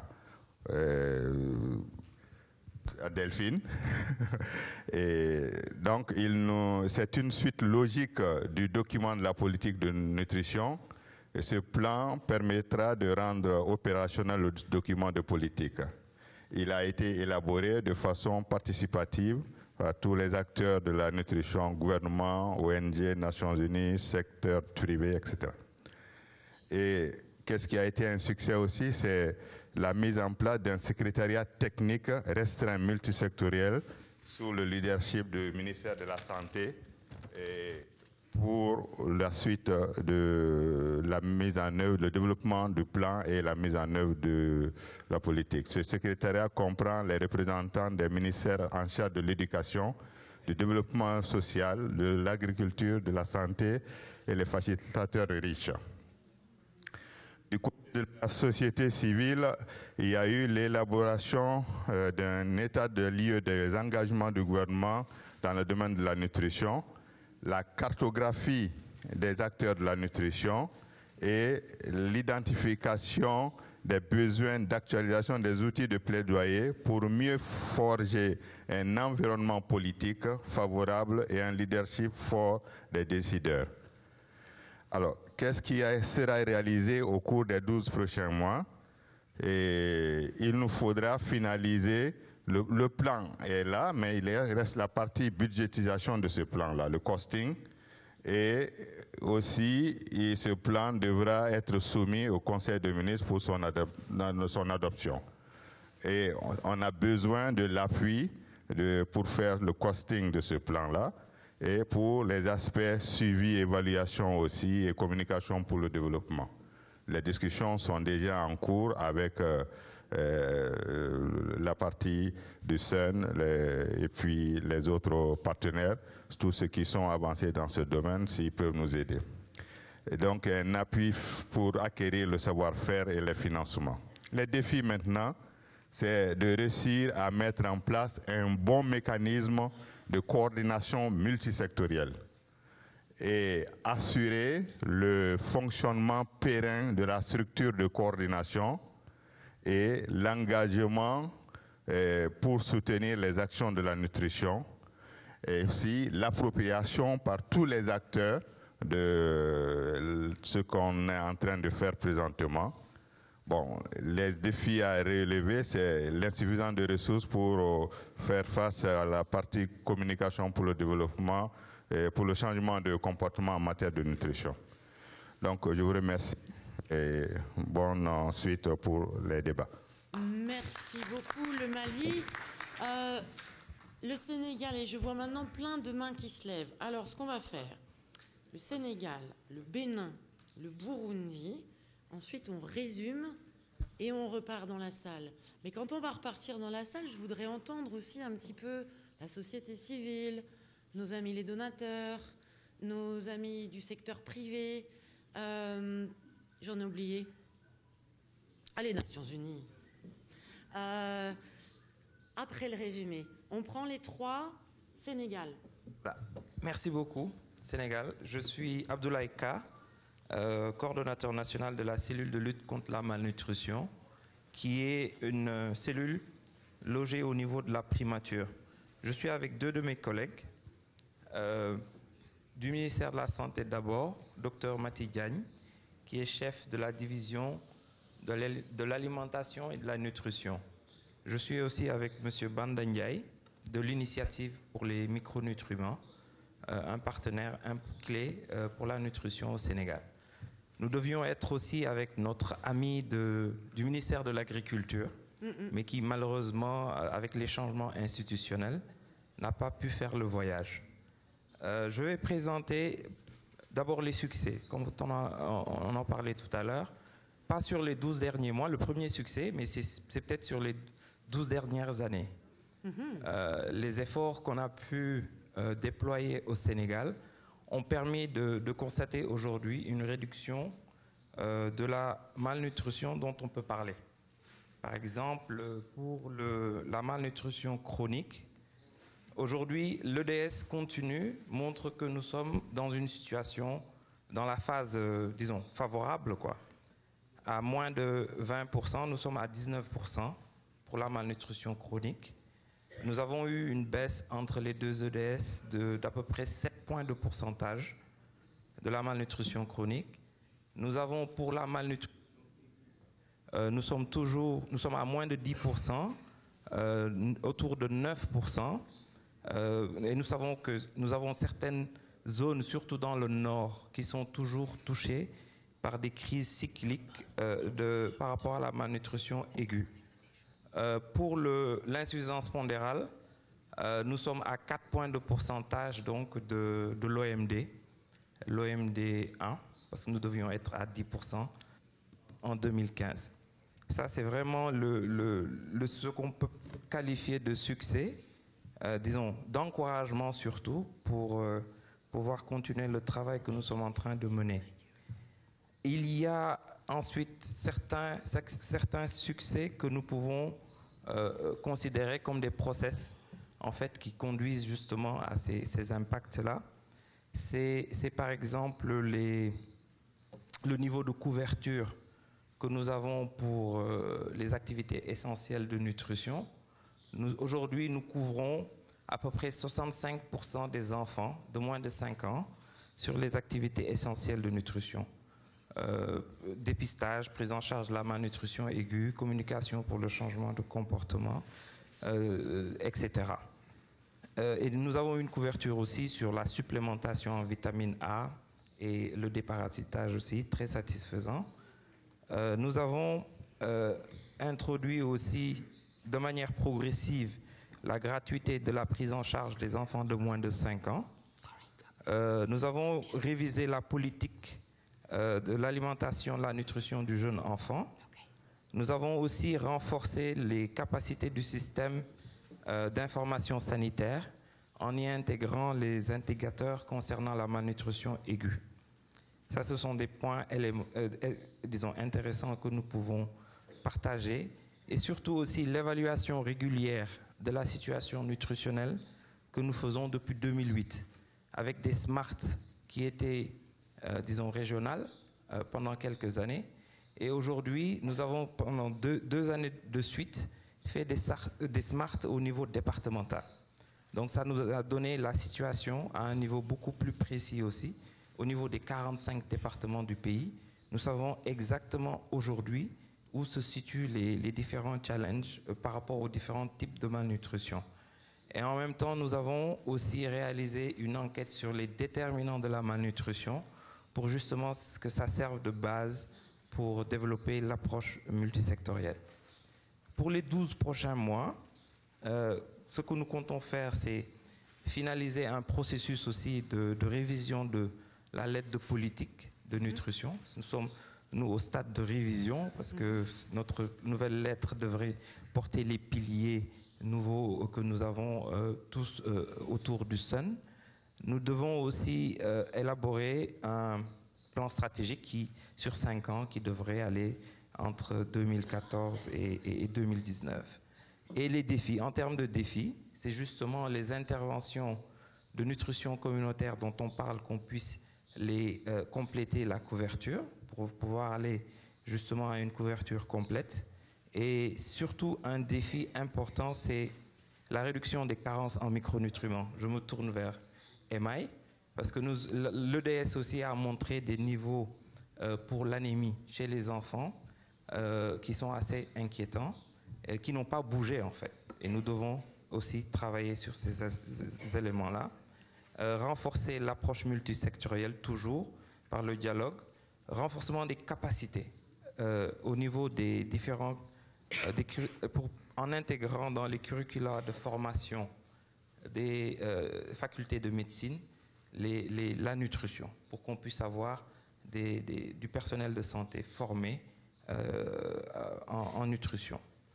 Et aussi la production au niveau local des intrants pour la prise en charge de la malnutrition aiguë. Voilà. Merci ce que je voulais partager. Très riche expérience au Sénégal, beaucoup de choses nouvelles dans les prochains mois. Je vais remettre mon Boeing parce que là, tout d'un coup, tout le monde veut parler et je commence à voir le temps qui passe très vite. On continue notre petit tour en Afrique de l'Ouest. J'avais promis au Bénin. Vous êtes bref, un défi, une réalisation que vous voulez partager avec nous tous. Merci. Mon nom c'est Jean Kokou Tossa. Je représente le président de la République au sein du Conseil national de l'alimentation et de la nutrition du Bénin. Je suis aidé par Madame Ndoté, santé au Conseil national de l'alimentation et de la nutrition, et Paul, qui est le coordonnateur du projet de nutrition communautaire, un projet pédagogique qui nous permet de voir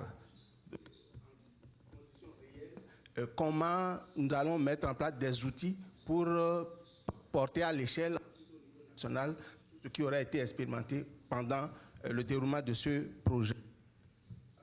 Qu'est-ce qui a été fait au cours des derniers? D'abord, sur le plan institutionnel. Une chose principale, vous n'allez pas pouvoir tout nous raconter. Ça ne va pas être possible. Je dirais essentiellement que aujourd'hui, nous avons au Bénin le Conseil de l'alimentation et de la nutrition qui est une plateforme multisectorielle, multi-acteurs. Mais ce conseil ne pouvait pas être opérationnel tant que son secrétaire permanent ne serait pas installé. Aujourd'hui, c'est chose faite. Le secrétaire permanent est recruté après un appel à candidature public et son personnel également est en place. Et donc, le programme d'alimentation et de nutrition axé sur les résultats, le PANA, qui est issu du plan stratégique de développement de l'alimentation et de la nutrition, peut maintenant être effectivement mis en œuvre. Je voudrais également souligner un point important au cours des 12 derniers mois, c'est que la nutrition a bénéficié d'une plus grande visibilité grâce à la participation, l'engagement personnel du président de la République, du président de l'Assemblée nationale, parce qu'ils ont eu l'occasion aussi de prendre part à plusieurs rencontres internationales, que ce soit à Cape Town, que ce soit à Paris, que ce soit à Londres. Ils ont personnellement participé à ces rencontres où il a été fortement question de la nutrition. Et donc, cela a bénéficié d'une grande médiatisation, tant au niveau national qu'au niveau international. Et donc, c'est un atout pour que la question de la nutrition soit disponible, soit portée à l'attention de toute l'opinion publique au Bénin. Je voudrais également signaler qu'au niveau local, au niveau communautaire, dans la mise en œuvre du programme national, de nutrition, nous avons installé 650 relais communautaires formés sur les actions essentielles. Il y a 40 000 enfants qui ont été dépistés, 12 000 enfants récupérés en milieu communautaire avec un taux de récupération de 85%. Alors, quels sont les défis? Quels sont les défis? Un défi, 3 secondes. Bon, le défi, c'est essentiellement former et renforcer les capacités des ressources humaines et mobiliser les ressources pour la mise en œuvre du programme national d'alimentation et de nutrition axé sur les résultats. Voilà, nous savons ce qu'il faut faire, nous avons un programme, il s'agit maintenant de disposer des ressources pour la mise en œuvre. Il s'agit de passer à l'action. Voilà ce que je voulais dire, je vous remercie. C'est un gros défi. Merci beaucoup, le Bénin. Le Burundi, en 3 minutes également, s'il vous plaît.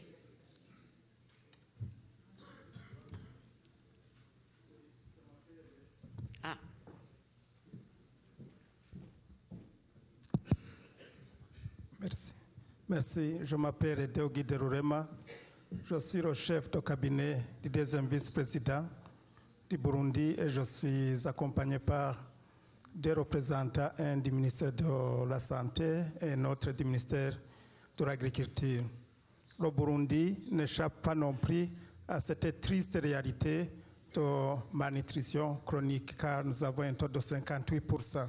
C'est le taux le plus élevé de l'Afrique.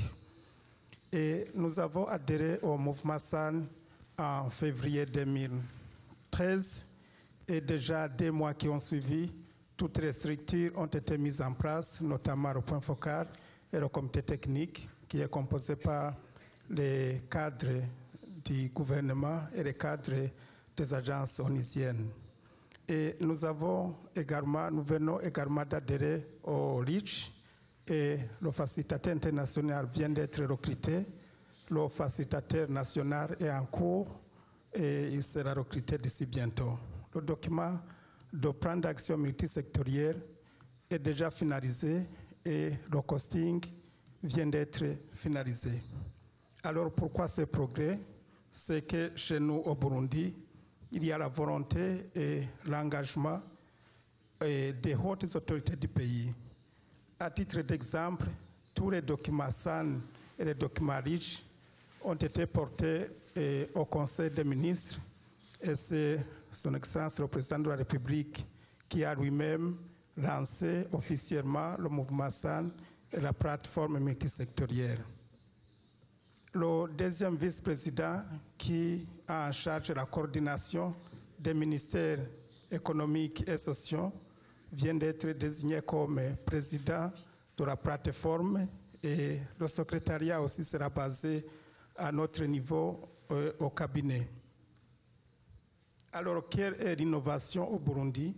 C'est que le gouvernement et tous les partenaires et les agences onusiennes travaillent conjointement et nous sommes en train de mettre en place des projets conjoints de lutte contre la malnutrition entre les agences onusiennes et le gouvernement et le choix des actions prioritaires au sein des communautés se fait conjointement. Notre ambition, ensemble avec ces mêmes agences onusiennes, c'est de réduire le taux de malnutrition de 58% à 48% d'ici 3 ans. Et nous y croyons, nous allons y arriver. Merci. Bravo. Il y a plein de mains levées. Je propose d'abord un petit résumé de ce qu'on vient d'entendre cette dernière demi-heure. Et ensuite, on redonne la parole à tout le monde. Et Martine va le faire. Martine, tu nous fais un petit résumé. C'est quoi les 3 points? 4? 5. Vite fait. Okay, so I think a lot of similar messages. Well, here's NK. Maybe he wants to join us? Or not? Time. Okay.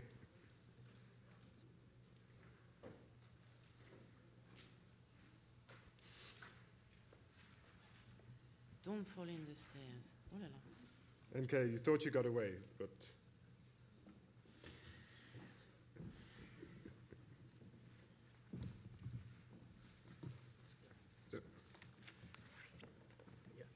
Please. Well, I've been asked to summarize about whatever has happened during this preliminary session. What I feel that it's been a very useful sharing of what is happening in different countries who are partners of the Sun Movement, and also the challenges they are facing. I think it's been a real good learning, useful learning for all the participating countries and also the partners who are helping the Sun Movement. Now, in terms of the outcome, which Martin presented in the beginning, in the morning, what I feel that it has really generated a movement whereby there has been a greater political will. And as an outcome of it, the things may be different in different countries, but on the whole, I feel that it has helped in bringing people at a common platform which is a multi-sectoral platform, and that is definitely helping in not only nutrition-specific interventions, but also nutrition-sensitive interventions which are being put in place. Besides that, what I gather that there is also a movement towards decentralization. And certainly, that decentralization process is going to yield results. Now, the other process which has definitely been set forth, and clearly it is coming out of the experiences or whatever the countries have narrated, is that policies are being set forth wherever they were not there, and legal frameworks are also being developed, which are nutrition relevant. And hopefully, over a period of time, we are going to see better impact. And certainly, as programs are progressing, a common results framework is being developed, or rather it has been developed, which has been aligning different programs. And the last process which was thought of was a better financial tracking, which is happening. And as a result of which, certain countries have even expressed about the resource constraints and also the need for mobilization of more resources. I think that's a very positive message which is coming forth. And in the process, issues of sustainability are also there, which have come up. And what I gather, certain countries have even set forth the process of assessing the impact, which is very useful, which needs to be demonstrated. And it has been set forth. And having said that, I think that needs to be strengthened further. Now, advocacy is something else also which has come up. My feeling is that sustained advocacy is very important, is a message which is emerging. And there, it's important that we keep the beneficiaries and the partners together. They need to be periodically updated of what's happening, and a sustained advocacy effort is required. But in the process, there could be certain adversaries. Now, you see, whenever the adversaries are not advocated appropriately, it acts as a stumbling block. So, and the decisions also get delayed. So in that process, I would suggest that while we are advocating, we need to advocate the adversaries also, so that there's a proper dialogue and a debate. And if necessary, certain things could also be negotiated. So this is what I feel has emerged in a nutshell out of the experiences what countries have shared. And I must compliment the Sun Movement Secretariat for bringing 42 countries together and setting a platform for sharing experiences. So with this, I'll stop. In case I missed some point, please do add. Thank you. Okay, thank you very much. You did not forget. Okay. I will not add to NK, I will just translate quickly.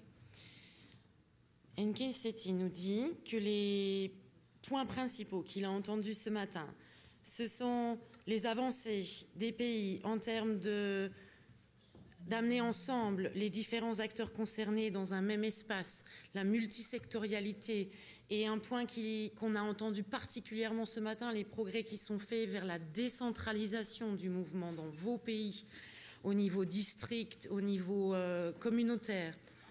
Il nous dit qu'il y a des progrès intéressants dont vous avez témoigné ce matin en termes d'alignement des projets, des programmes, des politiques derrière un cadre de résultats communs.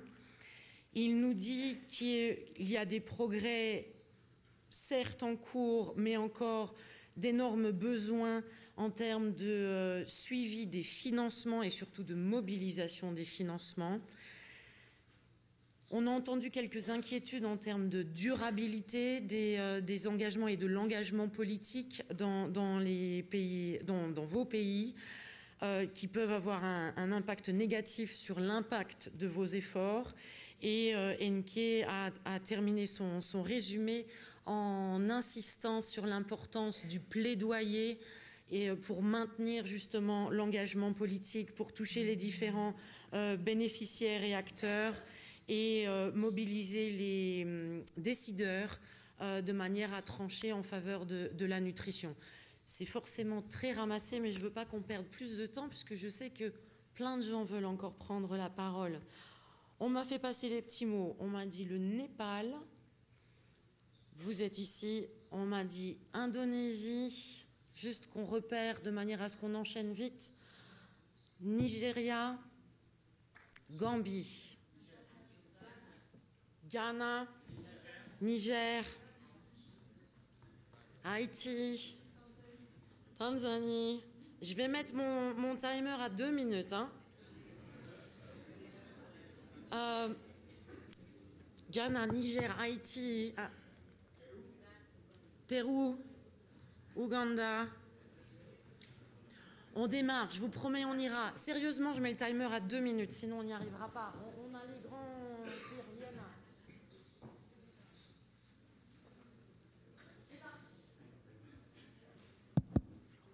First of all, I would like to express our sincere appreciation to Sun Movement Secretariat for inviting us. We have quite a multi-sectoral composition from Nepal. I am from National Planning Commission. My colleague from Ministry of Health and Population, Rich, and Ministry of Finance. We joined Sun Movement in 2011. So far, we have formulated and implemented the multi-sector nutrition plan, identifying the core 5 sectors as the main actors of the multi-sector nutrition architecture, namely Ministry of Health and Population, Education Sector, Ministry of Agriculture, Ministry of Health, Urban Development, looking after the water and sanitation issues, and Ministry of Local Development. And so far we have implemented multi-sector nutrition plan in 6 districts, and we are in process of expanding and scaling up in another districts in this fiscal year. And we have also trying to formulate the communication and advocacy strategy, and also capacity development plan is going to be formulated very soon. And we have established Nutrition and Food Security Secretariat in National Planning Commission, which is the lead agency of this multi-sectoral platform. And we are receiving the support from the REACH as well. And we have facing many challenges as Sun Secretariat, Sun Movement members are facing, like the mobilization of resources, coordination with many sectors, agencies, then also capacity enhancement of the multi-sectoral actors. But we are hopeful that we will be able to achieve the set targets with the active participation and support from the external development partners, government, and other stakeholders. Thank you. Thank you very much. Nepal, Indonesia, 2 minutes. Maybe you can pick, you cannot explain all what you have done last year. You cannot explain all your upcoming challenges. You will have much more time over the 2 days. Pick up one challenge, one idea. 2 minutes. Thank you. I think Indonesia has launched the multi-sectoral also framework for strengthening the scaling up nutrition. But we would like to emphasize in the 5 maybe different engagement. The first one, there should be a high-level political commitment. That's number 1. Indonesia has also developed the presidential decree to strengthen the Sun movement. Secondly, there should be a public-private partnership where the private sector should be fully engaged in this movement. Number 3, there should be the local capacity building, because in Indonesia, through the decentralized policy, the local government should be the leader for Sun movement in the local area. Number 4, there should be empowering the NGOs, empowering the local NGO. And last but not least, I think Indonesia should be work together with other neighboring countries to accelerate the Sun movement in the region. Thank you so much.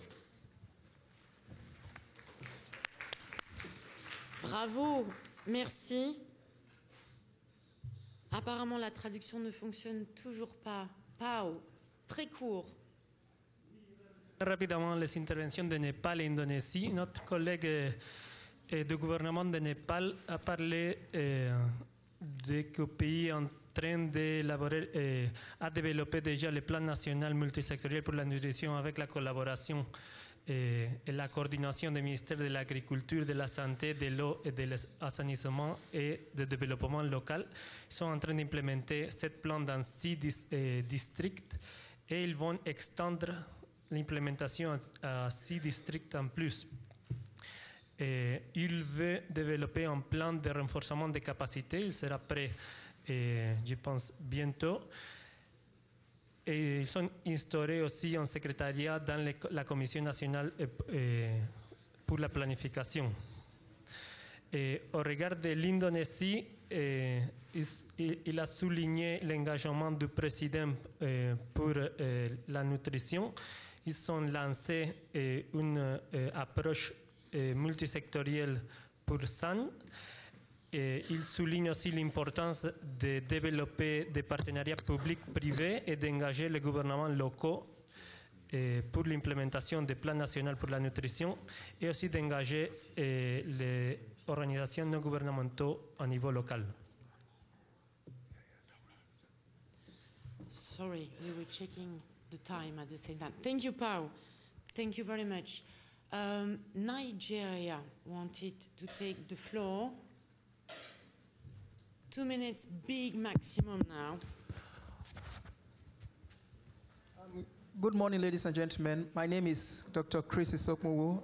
I am the Sonfoka poet for Nigeria. I am here with a representative from UNICEF and a representative from GAIN in Nigeria, where there has been quite a lot in Nigeria, but in the past 1 year. But because of time, I'd just like to mention one, which is one or two anyway. First, we've been reviewing our policies and strategic plan to reflect the current trend in nutrition and also to align it with the scaling up nutrition, the movement's principles.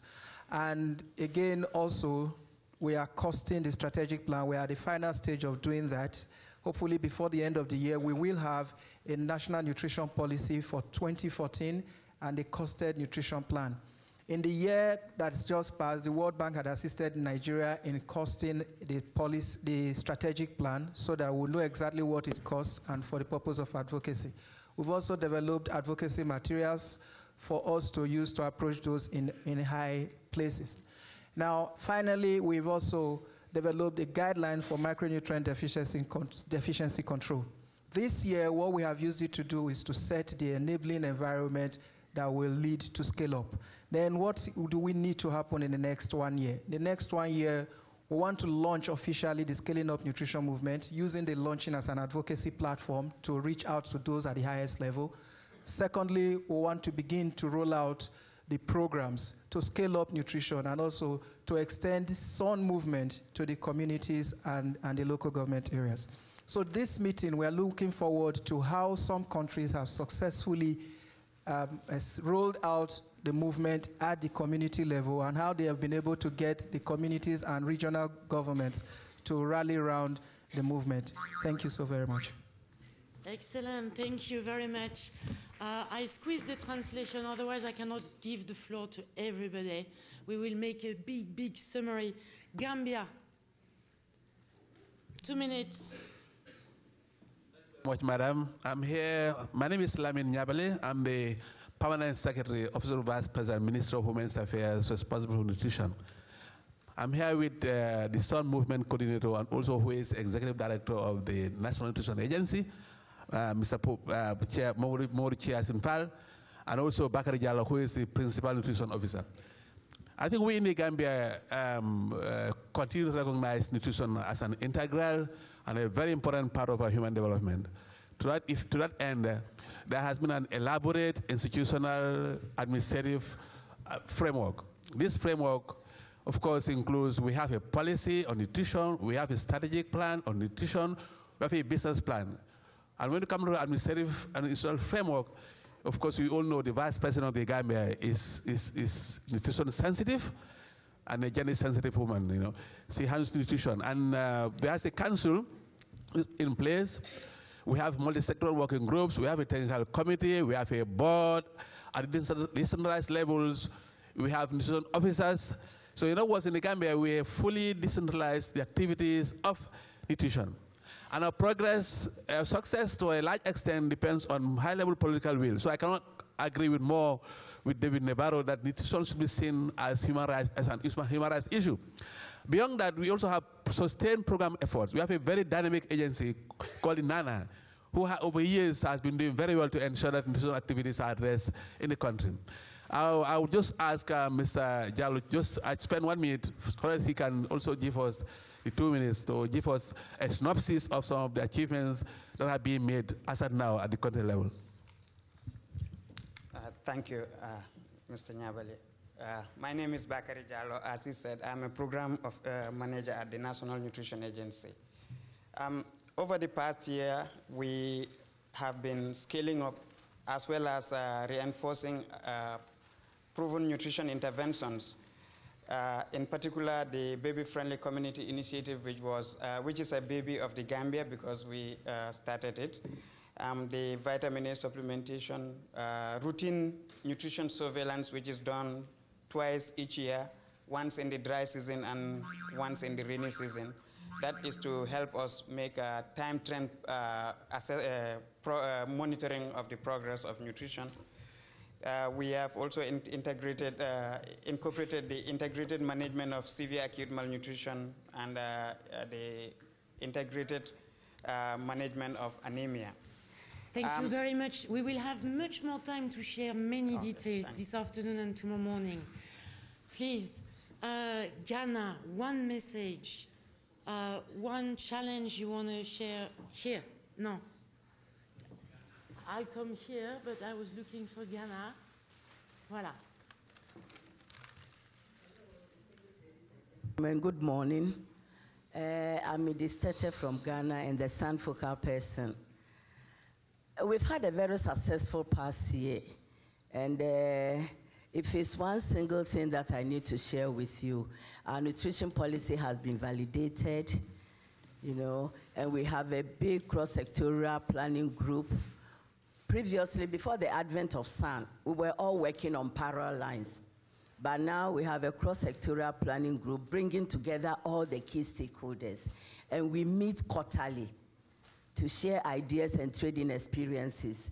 We have nutrition champions, from the religious groups, beauty pageants, and then, the political arena, who are really carrying the nutrition messages across sectors and across levels, right from the national level to the community level. So that's for our success story. But then if you come to our activities for the next 12 months, we have reviewed our policies, so we have plans. The plans are yet to be costed.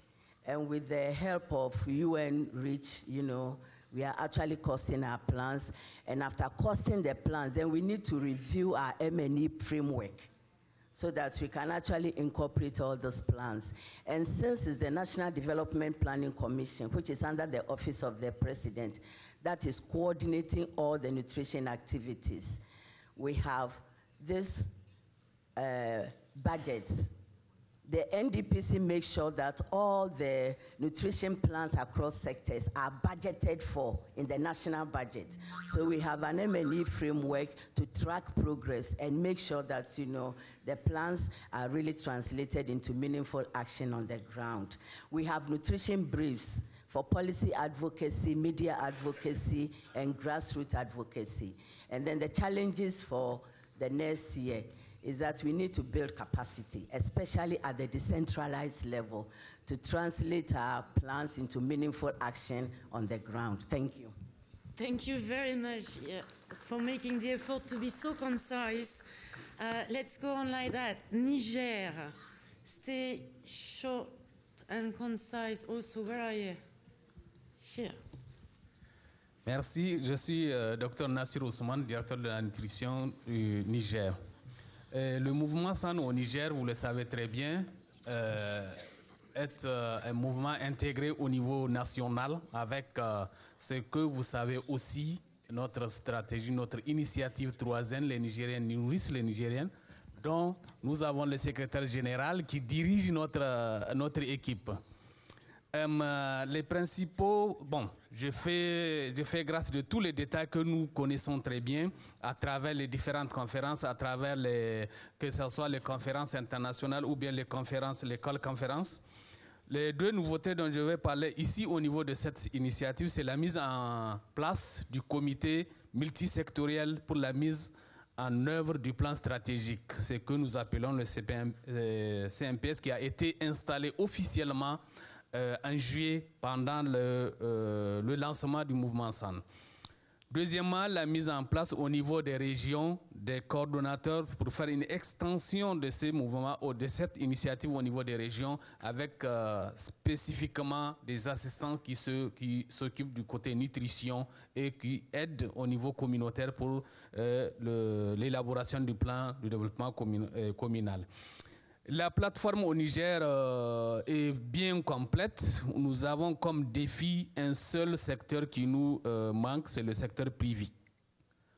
Dans le mouvement SAN, dont nous demandons ici s'il y a des pays qui ont l'expérience d'intégration du secteur privé ici au mouvement SAN, nous demandons un peu leur expérience. Très rapidement, la plateforme est composée du réseau des donateurs, du système des Nations Unies, dont nous avons le facilitateur Rich ici avec nous, du réseau de la société civile, que nous avons aussi un participant avec nous qui va intervenir dans le cadre de la société civile, le réseau des parlementaires, malheureusement qui n'a pas pu faire le déplacement, le réseau des parlementaires pour la sécurité nutritionnelle et sécurité alimentaire et nutritionnelle dans le cadre de plaidoyer, et le réseau du secteur académique aussi, qui n'est pas avec nous, mais quand même c'est un réseau, c'est un secteur qui est très important, très dynamique dans le mouvement SAN au Niger. Voilà très rapidement ce que nous voulons dire par rapport au Niger. Merci. Merci beaucoup. Je vais réduire encore plus. C'est 1 minute, une idée à ce stade. On est déjà hors du temps. Dans 30 minutes, on a les VIP qui arrivent. Et on veut présenter le programme, etc. Et tout le monde veut prendre la parole. Haïti. Tu es ici.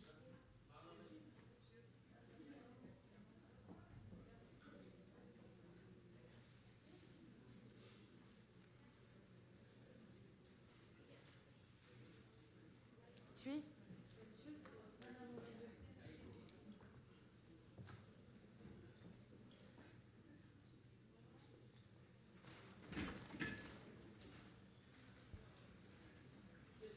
Jocelyne Marron-Pierre, je suis la directrice de la nutrition au ministère de la Santé publique de la population et je porte le dossier nutrition au niveau de la commission présidentielle pour la lutte contre la faim et la malnutrition. Et dans ce ordre d'idée, pour la durabilité, j'ai été choisie comme point focal SUN. Comme dans 1 minute, je dirais que le grand défi, c'est qu'il nous faut changer le visage de la plateforme multisectorielle en Haïti parce qu'on ne retrouve qu'en général des médecins. Au niveau des agences, ce sont les médecins qui arrivent. Au niveau du point focal, ce sont les médecins. Au niveau du comité présidentiel, c'est encore des médecins. On veut changer le visage et montrer le rôle plurifactoriel que joue la nutrition dans le développement.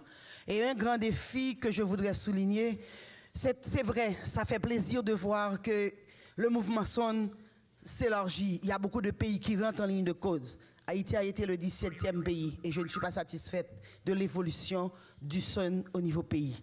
Il faudrait que le secrétariat, en plus des appels conférences, prenne le temps de faire des évaluations ou des analyses situationnelles de l'évolution SON au niveau pays. Merci. Merci beaucoup. Une interpellation très claire de la part de Haïti. On en reparlera dans les 2 prochains jours. Pérou.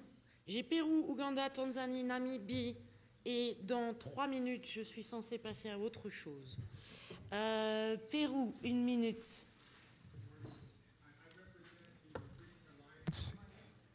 No. Okay, I represent the Child Nutrition Alliance in Peru.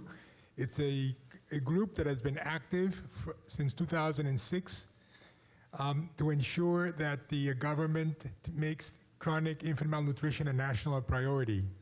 Peru is a country that for 2 successive governments has made child nutrition a priority, and between 2007 and 2012, we reduced chronic infant malnutrition by over 10 percentage points. it's very exciting to see the commitments of all these countries and the multi-sectoral plans that are being developed. But one of the issues that was addressed earlier in this session was the continuity between one government and another. And I think it's really important to emphasize the role that civil societies play to ensure this political continuity. And I would like to encourage all the national delegations here to support civil society in your countries, because they play a key role not only in ensuring that nutrition is a national priority, but also that there's continuity between one government and another. Thank you. Thank you very much. Very strong and interesting message on the role of civil society to support the efforts in country. I give the floor to Uganda for 1 minute.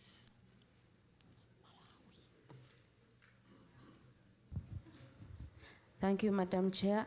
Good morning, everybody.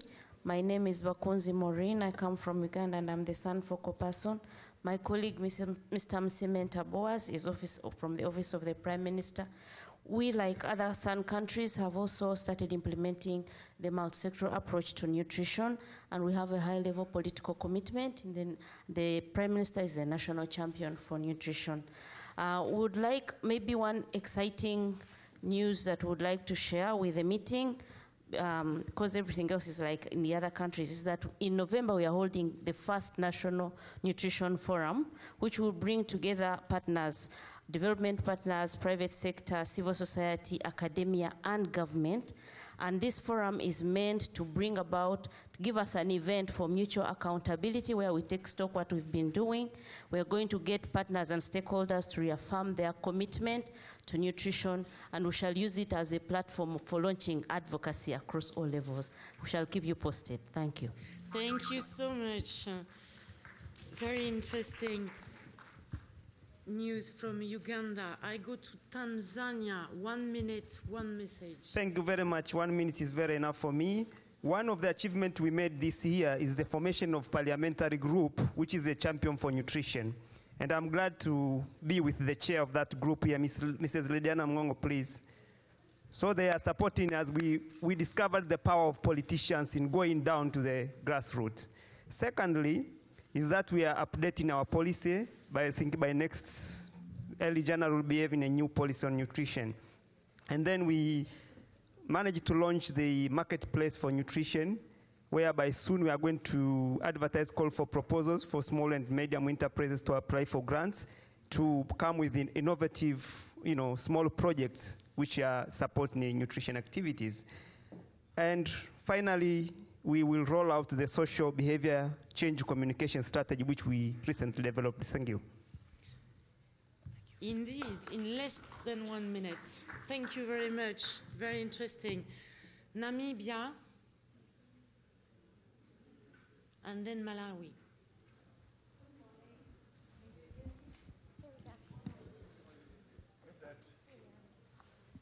Good morning. My name is Marjorie van Wyk. I'm a member of the Namibia Alliance for Improved Nutrition, the Ministry of Health focal person. I just wanted to share with you this morning our achievements for the past 12 months since the last Sun meeting. We have developed the landscape analysis to accelerate nutrition in the country, and this was done with support from the Irish government through the World Health Organization. And based on the landscape analysis, we have the country implementation plan developed with the assistance from the World Bank. So we really appreciate your support to Namibia.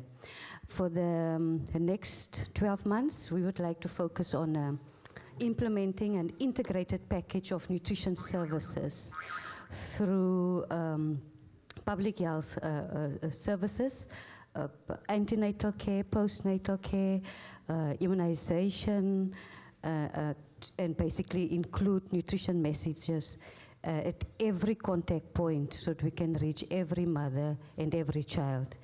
And we have a health extension worker program, and this with this program, we can actually liaise now between health services and the community to get our nutrition messages out.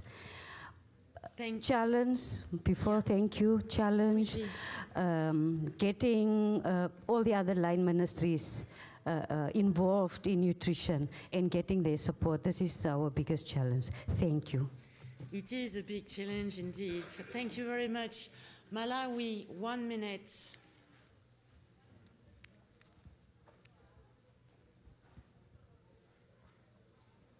Very much. My name is Edith Mkawa. I'm the Principal Secretary for Nutrition HIV in the Office of the President in Malawi. I've come with a team from Malawi, the Deputy Director for Nutrition, and I'm also pleased to say that we have brought a civil society representative in Malawi, and we also have Mrs. Banda, who is working for NGOs. And another officer, I don't know where he's gone to. Okay, from Malawi. I will be very brief. Malawi, as I have said, my office is in the Office of the President, and the President herself is the minister responsible for nutrition, HIV and AIDS. And at the moment, we are reviewing the national policy and strategic plan so that we can incorporate the emerging issues. Strengthening, one of the major challenges that we have in Malawi is the decentralization process, where we would like to have strong people in the community, in the communities, placed at the local government, who can be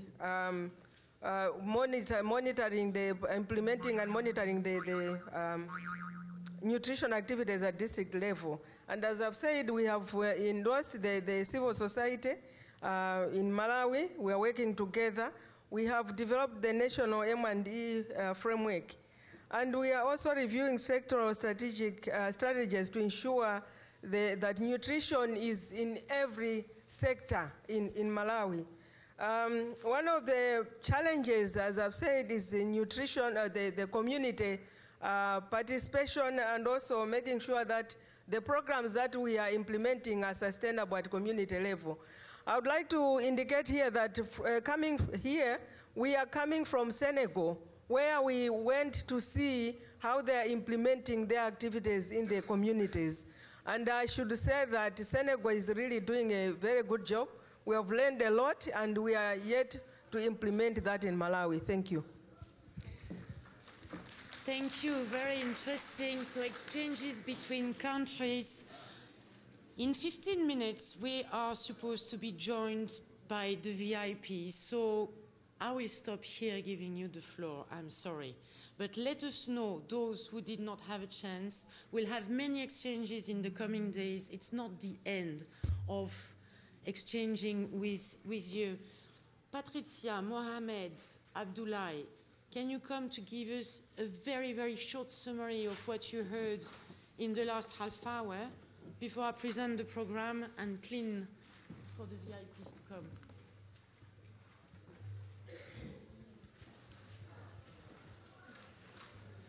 Merci.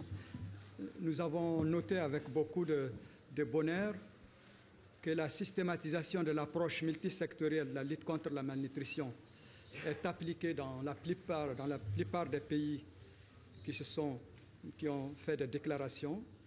Et nous avons aussi noté que de plus en plus, nous savons ce qu'il faut faire, ce qui est aussi une étape importante dans ce domaine. Notamment, j'ai noté l'intérêt de la mise en œuvre des programmes au niveau décentralisé si l'on veut obtenir des résultats. Donc les résultats qui sont le fondement de tout ce que nous faisons, particulièrement centrés sur les populations les plus vulnérables, sont en train d'être obtenus dans certains pays, mais aussi d'autres sont en train de mettre progressivement à l'échelle des paquets intégrés d'activités de nutrition au niveau décentralisé. Et pour cela, vous avez noté quelques éléments clés, notamment la notion des champions de nutrition, qui joue un rôle fondamental dans la mobilisation au niveau national, mais aussi au niveau communautaire, surtout à travers les médias. La nécessité d'avoir des plans de renforcement des capacités opérationnelles au niveau du terrain, la nécessité d'avoir un partenariat public-privé important, même si certains pays ont des difficultés à le mettre en œuvre, mais la société civile, le rôle de la société civile a été mis en exergue.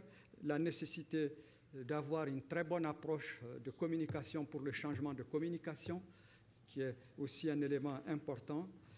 Le plan de suivi et évaluation mis en œuvre à tous les niveaux est aussi un élément fondamental. Et enfin, la participation communautaire qui est essentielle pour la pérennisation des acquis. Je vous remercie. Excellent résumé, très complet. Abdoulaye, tu as besoin de compléter? Est-ce que j'ai besoin de compléter? Je vais juste dire un mot parce que sinon, à mon retour, je risque d'être renvoyé. Ben dépêche-toi parce que moi, je vais être renvoyé. Voilà, justement. Donc, mais c'est juste insister peut-être sur un point par rapport à ce qui a été dit sur les alliances, surtout au niveau du Pérou, oui, où il a été souligné le rôle de la société civile pour maintenir la nutrition, la visibilité de la nutrition. Parce que la question fondamentale que nous avons, en fait, et le défi fondamental que nous avons, c'est rester toujours visible. Visible au niveau des priorités de nos gouvernements. Oui.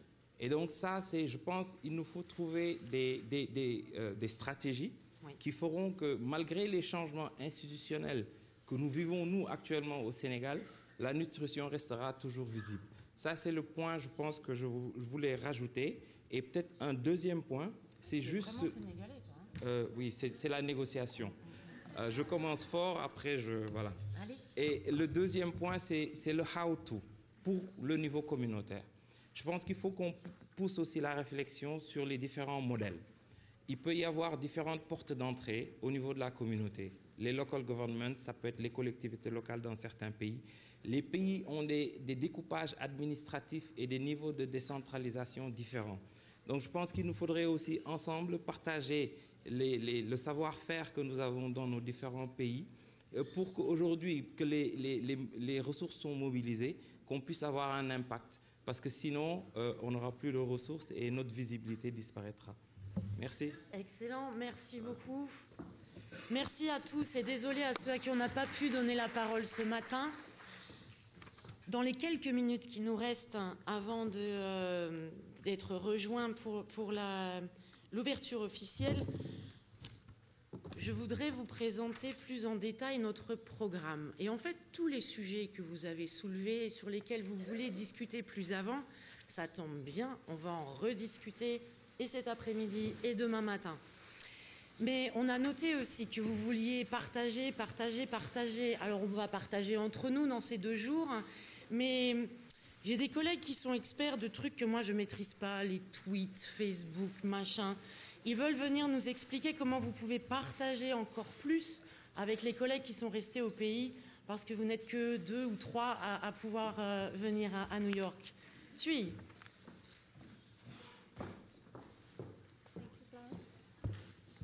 Hello everyone. Now, I would like to see a show of hands. How many people here have a smartphone? It's a phone that can take pictures and videos. That's a lot. Yeah. How many people use Facebook? That's a lot. And Twitter? Well, there's a few. We really encourage those of you who use social media to share through social media the work and discussions we will have here at the Global Gathering and throughout the broader movement. Throughout the next few days, please feel free to share through social media and digital channels photos, quotes, or even short videos that you feel capture the goals of the gathering and also the momentum behind this movement. Please try to remember, as you share through social media, to integrate the hashtag Scaling Up Nutrition. Yes.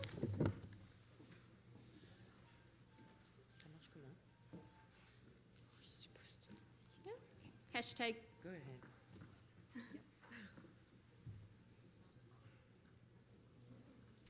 hashtag Scaling Up Nutrition, and our Facebook page as well. Here we go. Yes.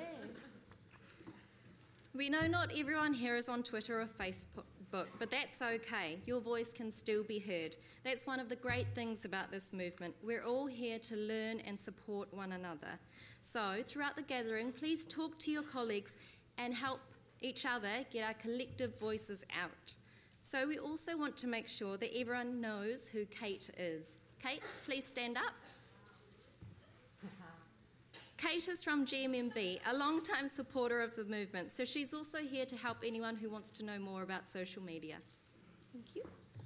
So you can explain to me what is Twitter? That's great. Mais pour l'instant, merci Thuy. Donc vous avez repéré Kate, vous avez repéré Thuy, qui peuvent vous aider à faire plus de communication. Pour l'instant, dans les quelques minutes qui nous restent, avant de rendre la parole pour l'ouverture officielle, je voudrais avec vous regarder le programme. Peut-être c'est utile que vous le sortiez de vos sacs. On est quasiment à 11h45, lundi 23 septembre, on est à la fin des préliminaires. On va avoir une séance d'ouverture officielle, Sun on the Stage. Ce sont les membres du lead group, plus les organisateurs de la réunion du mois de juin, du 8 juin à Londres, Nutrition for Growth, qui vont venir nous rejoindre, qui vont nous faire part de des conclusions de leurs discussions et qui vont nous dire comment tous leurs efforts et toute leur mobilisation vont vous aider dans vos pays. À 12h30, on va faire une petite pause. Ça fait longtemps qu'on est dans cette salle. On a besoin de se dégourdir les jambes. On gardera avec nous quelques personnes qui ont accepté de jouer un rôle particulier de présentateur ou de facilitateur cet après-midi. On vous promet ce sera court, mais on a besoin de vous garder avec nous 10-15 minutes à la fin de la session ici. Et cet après-midi, en fait, tous les sujets que vous avez mis sur la table, ça tombe bien. Vous nous en aviez parlé avant de venir et du coup, on a organisé des sessions où on va pouvoir rentrer beaucoup plus dans les détails. Vous n'allez pas être embêté avec un bong qui vous interdit d'aller dans la substance. 2 séries de sessions par les pays cet après-midi sur 6 sujets. Ça veut dire qu'il y a 2 sujets qui sont répétés dans la première série de 14h, puis dans la deuxième série de 15h40. À 14h, on a 4 sessions disponibles. Je suis désolée, j'ai le programme en anglais devant les yeux, donc je vais le lire en anglais. Tracking of Domestic and External Funding, ici à l'auditorium. Scaling Up Nutrition, Rollout with Communities, c'était un sujet qui était soulevé par quasiment tout le monde ce matin, aura lieu au 8e étage dans une salle qui s'appelle Rose. Advocacy for High Level Attention, c'était souligné par nos collègues en conclusion juste avant que je reprenne la parole, aura lieu au 8e étage en Rose Conference Room. Vous serez guidés en arrivant au 8e étage, pas de panique. Nutrition Sensitive Development, ça a été également souligné. Mohamed a rappelé à quel point il était touché que ce soit un sujet considéré comme prioritaire par de nombreux pays. Ça aura lieu également en salle Luce au 8e étage. Une fois qu'on a fini l'ouverture officielle, vous vous dégourdissez les jambes, et ensuite, vous allez dans la salle dans laquelle vous êtes censé être pour votre session. C'est là que vous aurez un déjeuner. Vous faites votre session de 14h à 15h20. À 15h20, on fait une pause, café. On a une deuxième série de sessions à 15h40. Costing of National Nutrition Plans, ici dans l'auditorium. Advocacy for High Level Attention to Nutrition, je vous disais, on a des sessions qui sont répétées. Celle-ci est répétée, aura lieu dans la salle Rose. Scaling Up Nutrition, Rollout with Communities, c'est également une session répétée compte tenu de l'importance et surtout de l'intérêt que vous avez manifesté. Aura lieu au 8e étage, Rose Conference Room. Et Monitoring Progress and Demonstrating Results. Après tout, c'est tout ça pour ça. aura lieu au 8e étage, également en salle Luce. J'espère que c'est clair pour cet après-midi. J'espère que vous vous y retrouvez. Vous nous avez repérés, les gens du secrétariat, Thuy, Delphine, Pao, Martine, Patricia qui étaient autour, moi-même. On est là, venez nous voir si vous vous sentez perdus. Il ne devrait pas y avoir de gros problèmes. Ensuite, ce soir, à 5 heures, on arrête nos travaux, on se redégourdit un petit peu les jambes et on va à une réception qui a lieu au rez-de-chaussée de cet immeuble. Et il y a une remise particulière de prix pour des champions, pas organisée par le secrétariat Sun, mais comme il s'agit de champions de nutrition, ça aura lieu ici et avec vous tous lors de la réception ce soir. Demain matin, on continue nos discussions en petits groupes, on continue à aller en détail dans les sujets qui nous préoccupent. Et cette fois-ci, ce sont nos amis des réseaux qui prennent le leadership, disons, qui nous proposent plusieurs séries de discussions. On démarrera à 9 h, arrivez un petit peu en avance et vous êtes invités à aller directement dans la salle dans laquelle a lieu la session à laquelle vous êtes inscrites. À 9 h, le réseau des donateurs vous propose une discussion interactive. How can we draw on successes and new ideas to address some of the challenges to tracking progress? Ça aura lieu ici, dans l'auditorium. Le réseau de la société civile vous invite à les rejoindre dans la salle rose au 8e étage pour discuter de la mise en œuvre des engagements en faveur de la nutrition et notamment des engagements en termes d'investissement. Le réseau des Nations Unies vous propose une réunion au 8e étage dans la salle Rose Conférence pour discuter comment pouvons-nous mieux, je ne sais jamais le dire en français, scale up nutrition, tous ensemble en partageant nos expériences, nos succès, nos défis. Donc c'est vraiment une prolongation du petit aperçu qu'on a eu aujourd'hui. Nos collègues des Nations Unies veulent voir avec vous comment on peut aller plus loin dans ces échanges.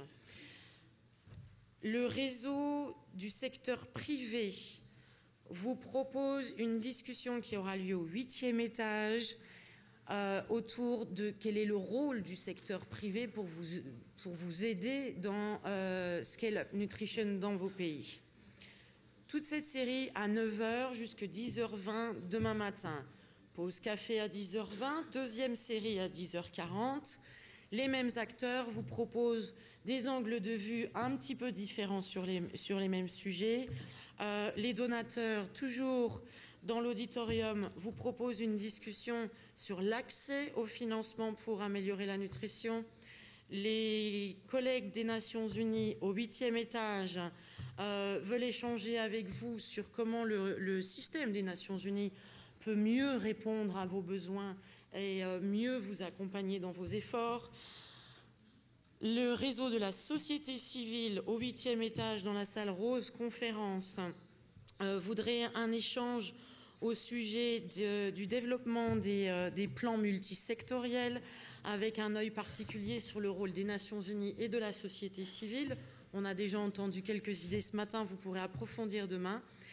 Et enfin, le réseau du secteur privé à 10 h 40 vous propose une discussion pas uniquement centrée sur le rôle du secteur privé, mais plus généralement sur les plateformes multisectorielles et sur la manière d'engager les différents acteurs. On a entendu également certains pays soulever ce sujet ce matin.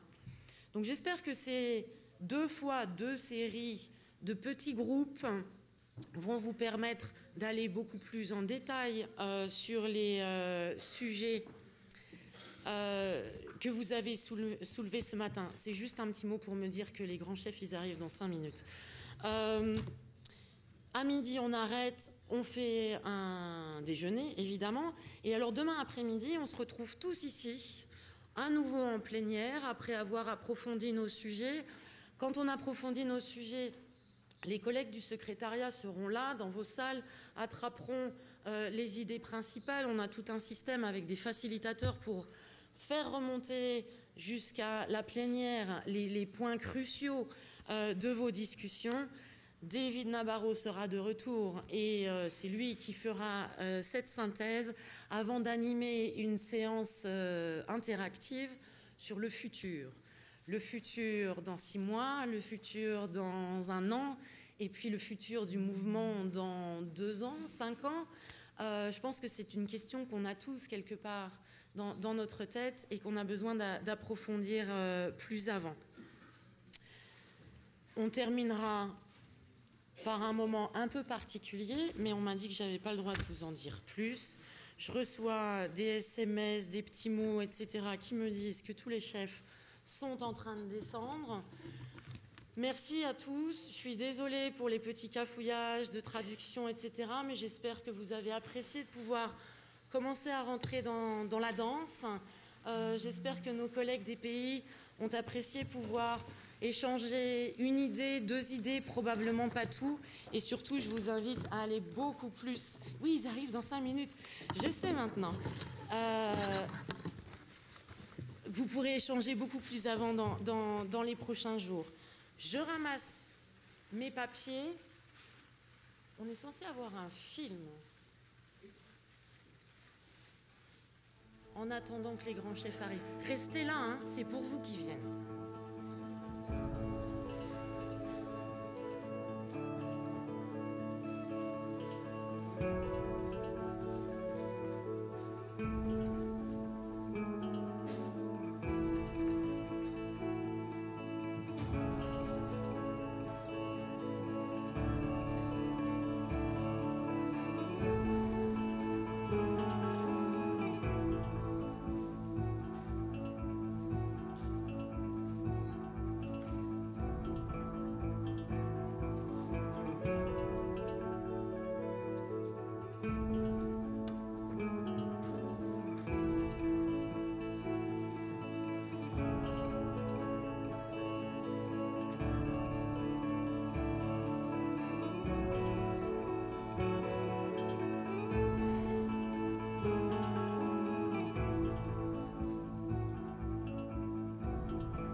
hello.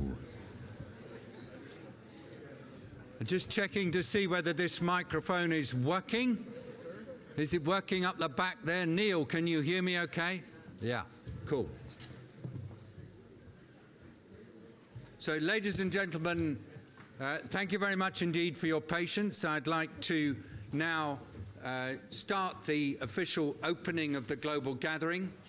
And it's, as you can see, we have members of the Sun Movement Lead Group sat here in front of you. And what we're going to do is to go through quite a rapid period of inviting people to address you. The idea is that the remarks are within about 2 or 3 minutes. And I'm going to start, if I can find a microphone that works.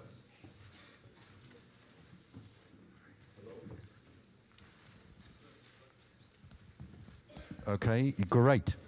I'm going to start by a very special word of welcome and thank you to somebody who's been absolutely fantastic as a colleague of mine professionally over the last few years when she was Executive Director of the World Food Programme, but now she's President of the Asia Society. And quite honestly, colleagues, that's why we're here, because this magnificent person was able to persuade her board that we could be invited to come here and have our global gathering. Could we have the warmest possible welcome for Josette Shearing?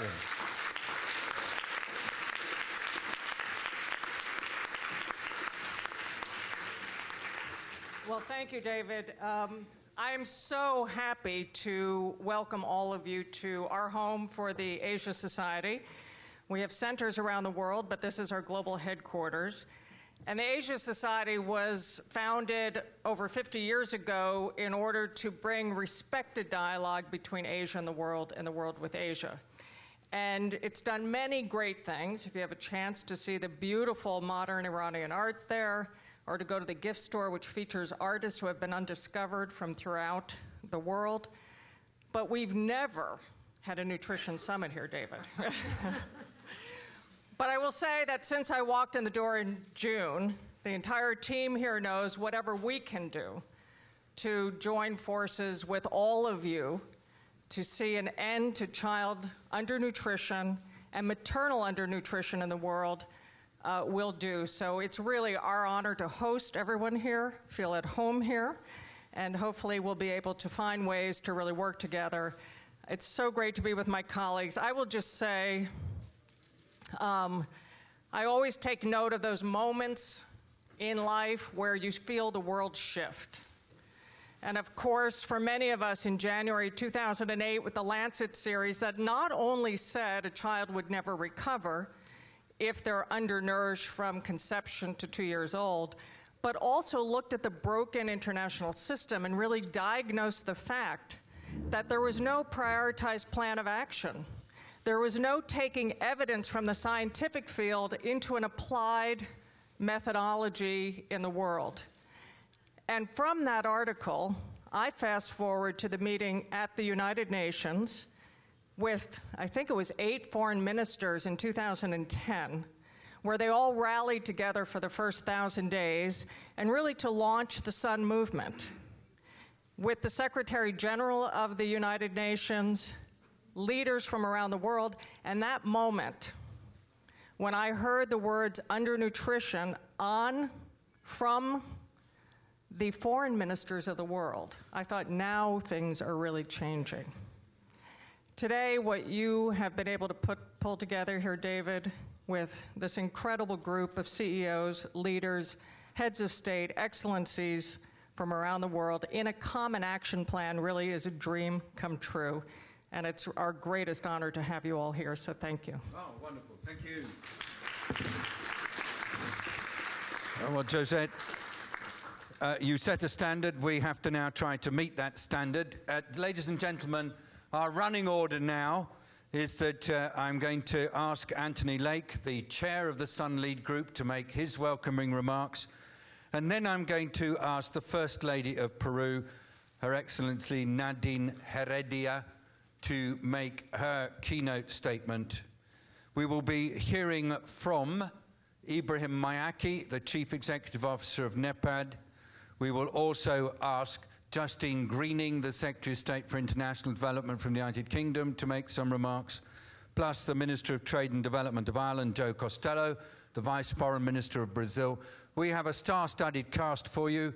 They will be extremely focused, and I hope that you will take note of everything they say. Tony Lake.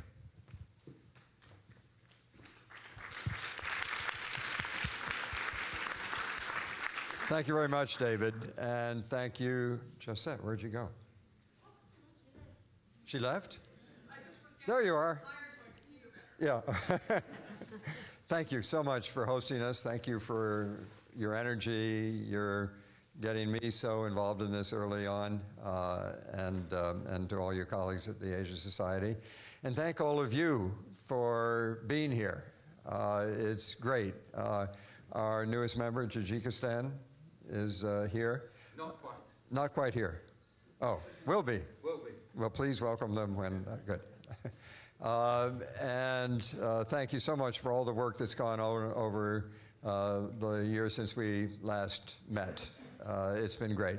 It's been an extraordinary year of progress, not only for the Sun Movement, 42 members, State of India, in India, and a palpable sense of momentum that we saw at the lead group meeting this morning. Just a lot of energy in the room, and I know I can sense all the energy in the room here. But more importantly, a lot of progress at the country level and at the local level in Sun member countries and on the nutrition issue generally. In 15 countries now, the rate of reduction in stunting is over 2%. And what that means is that we know it's doable. And if we can do it, there's no excuse for not doing it. I'm going to begin to sound like a Nike ad, so we have to just do it now and move more and more into achieving real results. Building around a movement that includes governments that know that nutrition is absolutely the best investment that they can make in the welfare of their people. The private sector, a growing network here in the Sun Movement, contributing not just resources, but ideas and good progress and their own energy.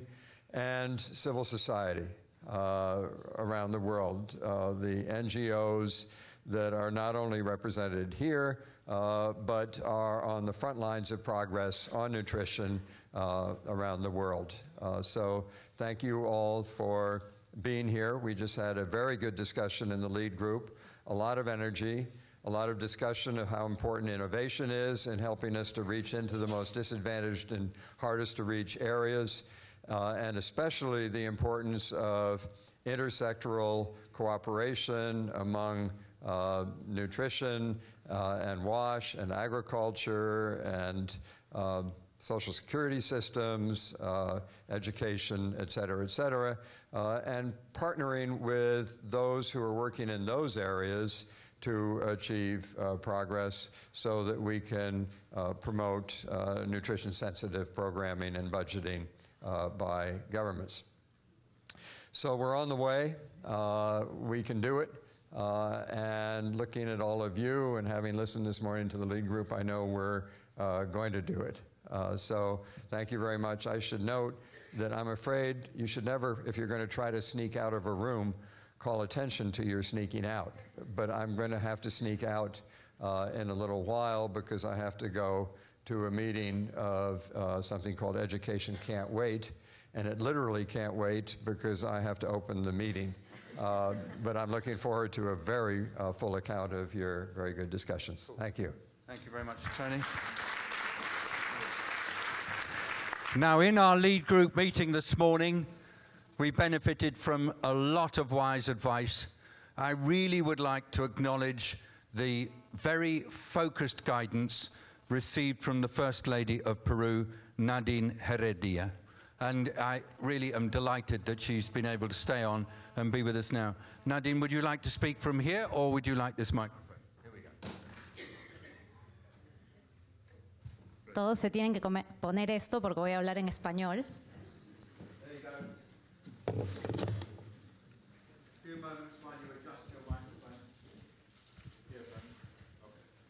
Bueno, en principio súper feliz de estar en un foro donde congregamos no solamente voluntades, sino experiencias en la lucha contra la desnutrición infantil.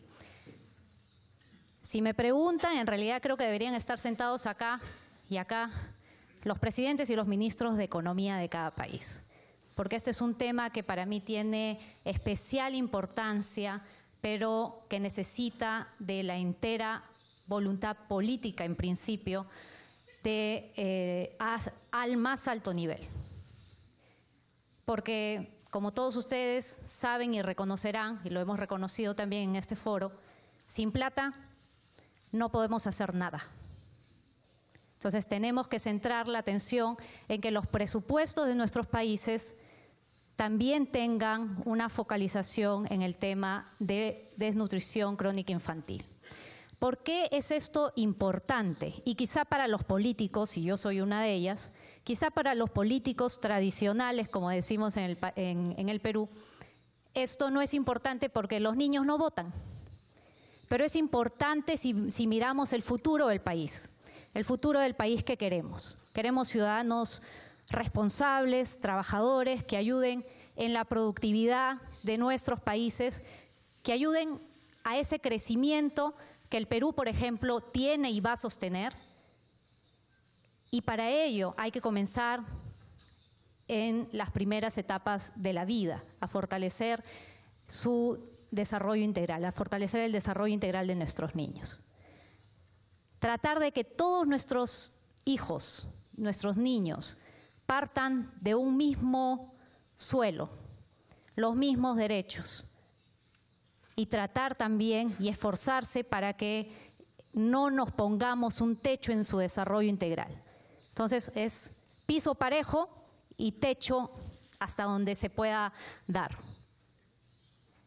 Y eso para mí se logra en parte cuando luchamos contra la desnutrición infantil. Podemos darles una educación de calidad, pero si el niño está atacado con desnutrición, no va a atender la clase, no va a comprender lo que le dicen y al final tenemos unas carencias que pueden ser irremediables para cuando nuestros niños crezcan, se hagan jóvenes y estén en su etapa productiva. Por eso es especial este tema para el gobierno del presidente Ollantumala, quien da una atención sobre el tema de la desnutrición, educación y salud para el desarrollo integral. Creo que todos debemos plantearnos en estos foros cómo hacemos para elevar las capacidades de todos los países, de la sociedad civil y cómo trabajamos en un solo esfuerzo, las empresas, para que este techo que le pone la desnutrición a nuestros niños pueda ser roto, podamos no tenerlo nunca más. Y ahí tiene que estar el tema del presupuesto, pero también algunas trabas burocráticas que tenemos en nuestros propios países y, por supuesto, también el tema de cómo hacemos posible llegar, en nuestros países deben ser similares, llegar a esos lugares más dispersos, más rurales, donde la desnutrición apremia y es una cuestión que tenemos que solucionar con políticas que tienen que ver con focalización, pero también con presupuestos más, digamos, especiales, con incentivos a esos municipios que necesitan luchar en el territorio, no de tan arriba. Tan arriba la cosa la tenemos resuelta todos. El problema es abajo. ¿Cómo hacemos para aplicar las políticas que queremos y hacerlas intergubernamental, intersectorial y donde todos participemos? Así que es una lucha que tiene que ver más con el territorio. Y ahí creo que nos vamos a encontrar todos dando nuestras propuestas, los análisis y las perspectivas a futuro que tenemos. Muchas gracias por esto, por este momento. Oh, you are great. So inspiring. Thank you. And Ibrahim Mayaki, Chief Executive Officer of NEPAD, your thoughts as we go into our global gathering. Thank you, David, and thank you again for your very strong leadership. We the Spanish philosopher Ortega y Gasset was saying that of all the possible changes that can happen, we can derive two categories. The first category is when something changes within the world. And the second category of changes is when the world changes. And I think that with the Sun movement, the world is changing for three reasons. The first reason is the political dimension. We have gone beyond the speeches to imply the political actors in the implementing processes. The second reason is institutional. By tackling multisectorality, we face a governance challenge which will have a repercussion on the quality of a policy design and the implementation of nutrition policies. And thirdly, the conceptual change. There is a conceptual change taking place because it is directly related. We talked this morning about justice, and nutrition is related to social inequality. So by shifting our minds in tackling social equality, we mainstream nutrition. So by mainstreaming nutrition, at the same time, we increase the quality of our social life. Thank you. Thank you. Now, many of you know that in the summer of this year, in June, there was a major event in London. Some of you were there. It was called Nutrition for Growth. You remember? Say it again. Nutrition for Growth. Yeah. Now, the hosts of Nutrition for Growth were the governments of the United Kingdom and Brazil, and also the Children's Investment Fund Foundation. And so I'd like to invite the Secretary of State of the United Kingdom, Department for International Development, and also the Vice Foreign Minister of Brazil to give us some reflections based on what they did around Nutrition for Growth. Justine. Thank you very much for that. And yes, it was just a few months ago, and I know many of you were at the Nutrition for Growth event that we hosted in London with our partners, the Government of Brazil and the Children's Investment Fund Foundation. And we had an amazing day. It was a day when I felt we were really able to galvanize the international community. And there were some incredible pledges made, not just by countries who came together to underline their commitment to tackle nutrition, not just by countries like the UK who play their role in making sure we have the development investment to try and make change happen, but also businesses. And I'd like to just take this opportunity to say that since that day, we had, I think, over 22 signatories to our global compact for Nutrition for Growth. And since then, we've kept working on it. These are the businesses that said they wanted to get involved. We've now got over 100 signatories, and I can announce another 13 today are joining up. And I'd really like to thank Paul Polman of Unilever for the work that he's played in trying to galvanize the business world in taking some accountability and responsibility for being part of the solution to how we can improve nutrition. And I think as we stand here today, we've got an excellent progress report by the Sun Movement. It also shows us some challenges. It shows us that if we're really going to hit this target that we set ourselves of reducing stunting in 20 million children by 2020, actually there are 4 countries at the moment who are on target, and that means that there are a lot who aren't. And I think what it shows is probably 3 things. First of all, tracking what's happening on the ground really matters.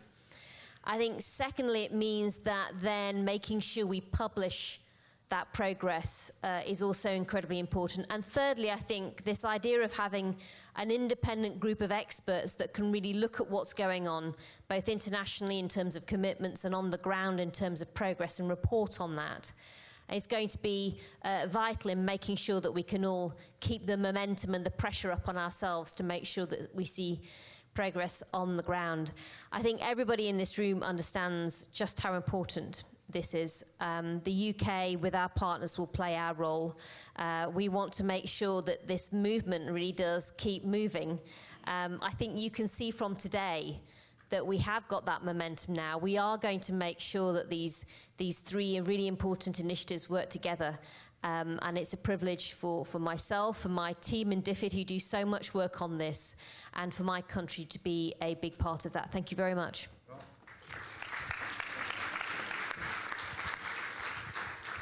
And an extra clap, please, for Justine Greening. She stuck her neck out. She delivered something brilliant. And we need now to really respond and to particularly take up all the challenges. Thank you, Justine, very much indeed. Now, Minister Carlos Antonio da Rocha Paranos, thank you for joining us. Thank you. It's really a pleasure to be here today to state how much Brazil is engaged and committed to the Nutrition for Growth program, as well as to the strengthening of the cooperation between Nutrition for Growth, SUN, and the 1,000 Days Initiative. As we're all aware, maybe we don't want to present ourselves as the responsibles for the idea, but Brazil has engaged back in 2003 in a very ambitious program called Zero Hunger, which in our case between 2003 and 2009 has led to more than 20 million people getting out of extreme poverty. We would very much like to have something like a sort of a world Zero Hunger program. And I do think that these initiatives contribute for fighting hunger and to have better nutrition standards for poor populations.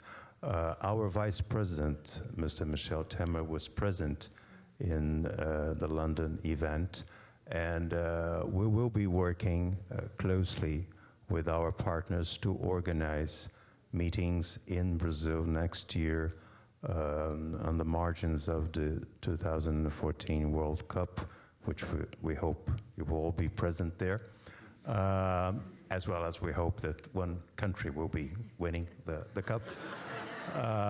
And we're also organizing a meeting during the 2016 Olympic Games, which will be held in my hometown, Rio de Janeiro. So we have two appointments in Brazil, 2014 and 2016. But before that, we must work even closer together to deepen our commitment to fight hunger and to have a better nutrition. Thank you. Ladies and gentlemen, I'm going to now say to Nadine that I know you have to go, and thank you for being with us, and we will take your words very, very seriously. Thanks again. Okay. And indeed, others will be slipping off. We know that everybody's really busy, and we thank everybody for being here. And now I'd like to invite Minister Joe Costello of Ireland, who's been personally a fantastic supporter of the Sun movement, and his whole team have been working with us, not just on this event, but on many others, including the Dublin meeting. Joe, you have been also one of the leaders of the 1,000 Days Partnership. Would you like just to reflect on these things? Thank you very much, David, and I'm delighted to be here today, and it's great to see so many people from all over the world who are gathered here in the interests of promoting nutrition. Ireland was very fortunate that it was involved in the 1,000 Days Partnership with the United States, and Paul Weissenfeld is here and will speak after me in relation to the US partnership with us. It really came from an idea, a series of articles that were written in the Lancet Medical Journal that showed the fundamental importance of good nutrition in relation to pregnancy, in relation to early childhood, and the incredible dangers of malnutrition in terms of health, in terms of stunting, in terms of mortality for children and mothers. So the 1,000 Partnership was marked this June, having completed its first 1,000 days. And So many countries now have got engaged with the Scaling Up Nutrition, over 40 countries, 80 donors, and innumerable civic organizations, civil society involvement as well. And it came to a new height, a new plateau, with the Growth for Nutrition, which we have just heard of from Christine Greening, where Brazil and the United Kingdom and the Children's Foundation all came together, and they involved the private sector as well as investments from a whole range of other donors to get involved in the process of nutrition, good nutrition at that level, at children and mothers. And for the first time today, we've just met. This is our first formal meeting. All three initiatives, the 1,000 Days, the Scaling Up Nutrition, and the Nutrition for Growth.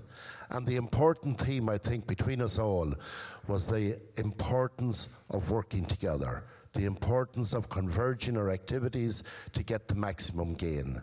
And we in Ireland are very much committed to the nutrition area. We have agreed that we would double our funding for nutrition by the year 2020. With the variety of involvement that is taking place, as Justine mentioned, this has now become a movement. It's a campaign, it's a movement for good nutrition at the most crucial part of a child's life, with the child's mother.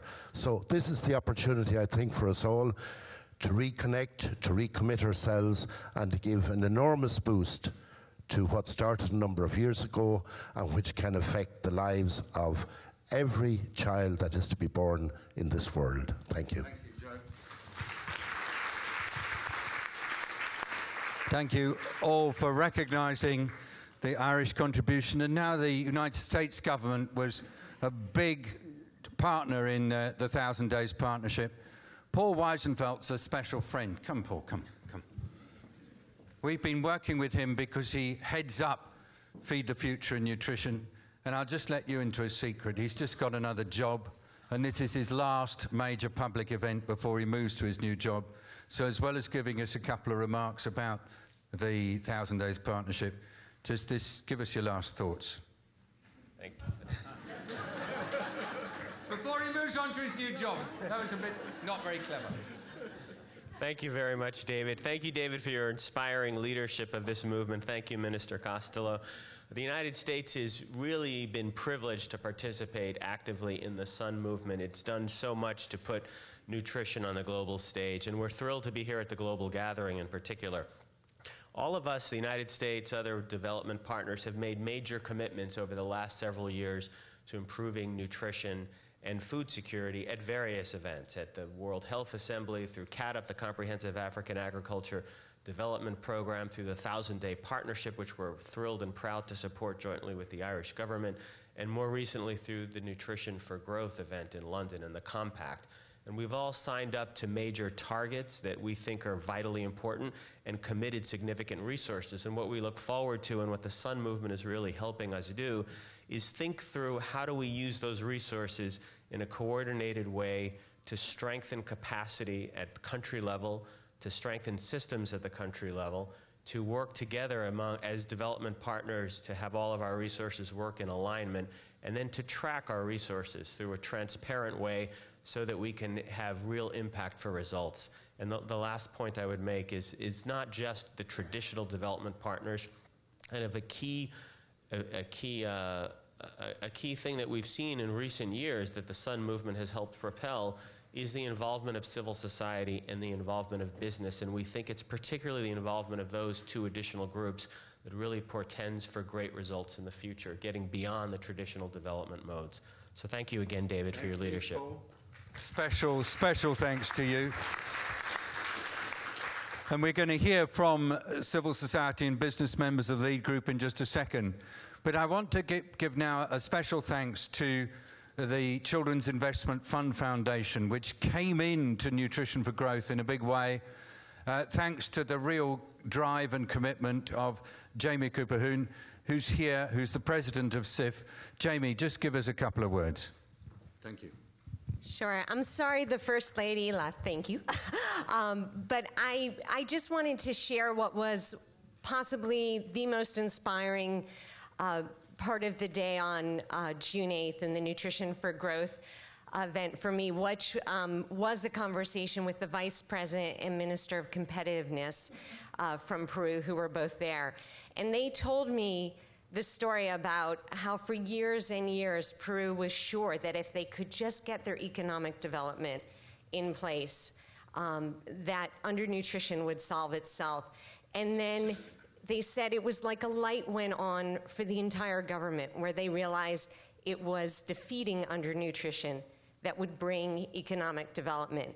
And they all aligned together and galvanized. And the Vice President went through with me, tick, tick, tick, tick, this is the plan. So this wasn't the Minister of Health, but the Ministers of Competitiveness and the Vice President knew exactly what that undernutrition plan was for the country. It was all evidence-based.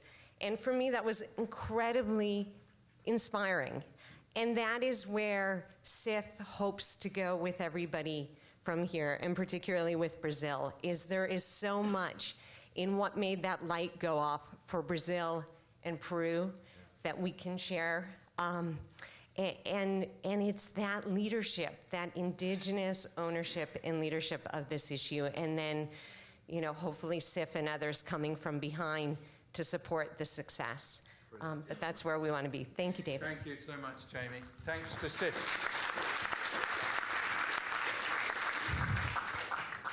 The Sun Movement depends on multiple stakeholders getting engaged.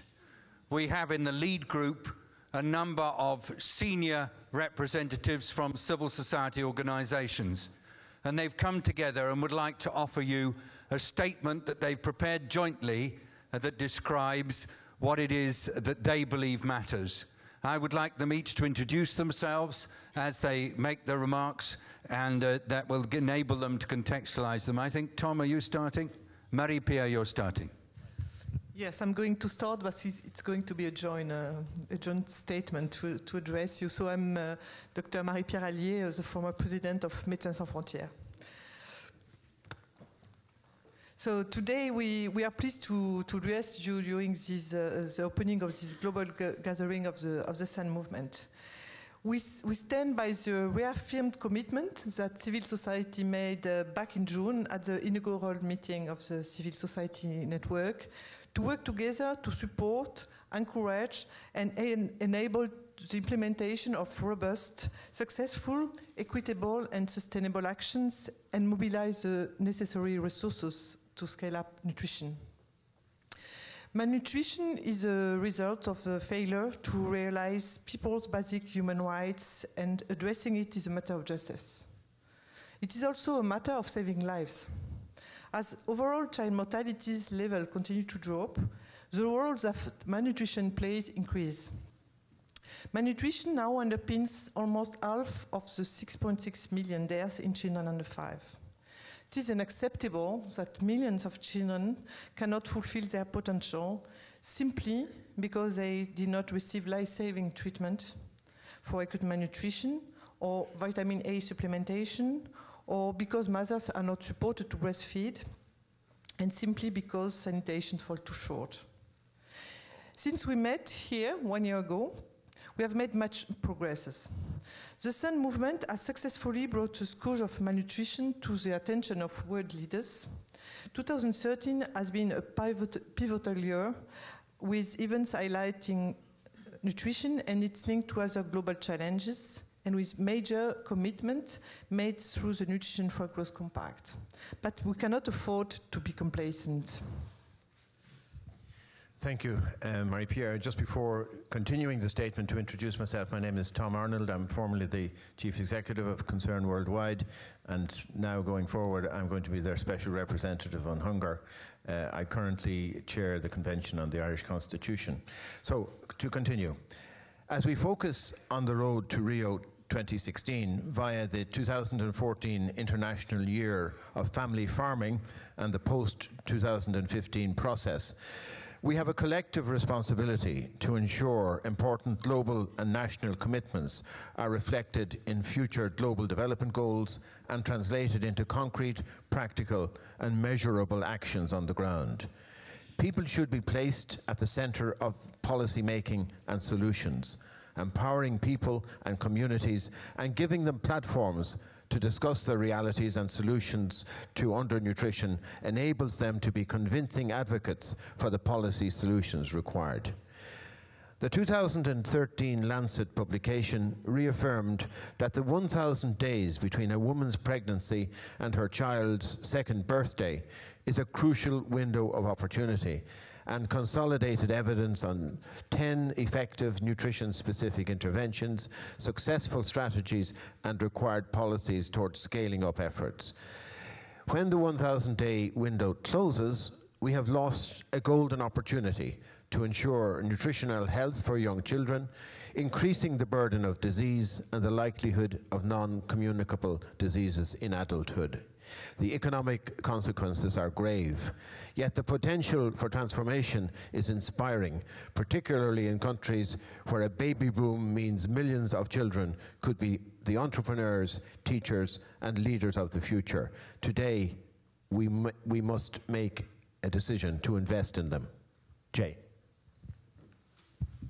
Thank you very much. And I'm Jay Naidu. I'm from South Africa, and I'm going to take liberty to summarize the key points that are contained in this very carefully worded document. The first is that we know that there's a link between undernutrition in the first 1,000 days and the increased chances of obesity, bone diseases, hypertension, and diabetes later in life. And this isn't an increase. So two sides of the same coin is undernutrition and overnutrition. I think that's a very important point for us to recognize. The second, which has been made here, is that the linkages between issues of climate change, gender rights, women's empowerment it's incontrovertible.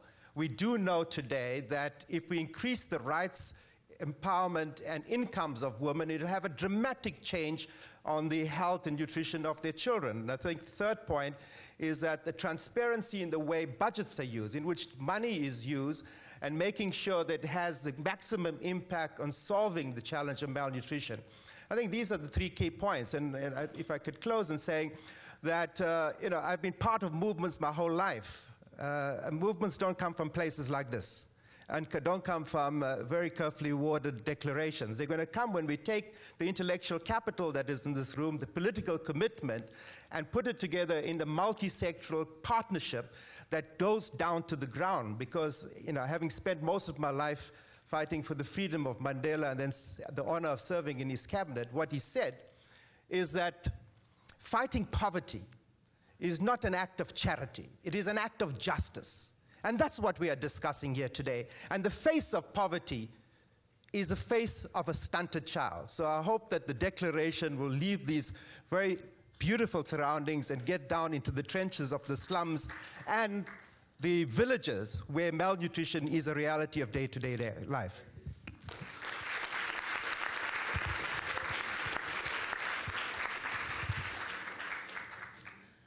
I'm Fazli Hassan Abed. I'm the founder and chairperson of BRAC, working in Bangladesh and 11 other countries in Africa and Asia. I'm going to read the last part of the declaration. We need to be transparent and accountable for our commitments. We must work together towards strengthened monitoring systems, improve nutrition governance, coordination of nutrition activities, and strengthening capacity that promote good nutrition and avoid damaging practices. It is time to move to the next chapter in this son's story. We all need to maintain our commitment to ensuring that nobody is malnourished and to strengthen policy, adequate financing, and successful program implementation ensuring good nutrition for all. Today, we members of the lead group, as voices for Sun civil society efforts, commit to working together to achieve this goal. Thank you.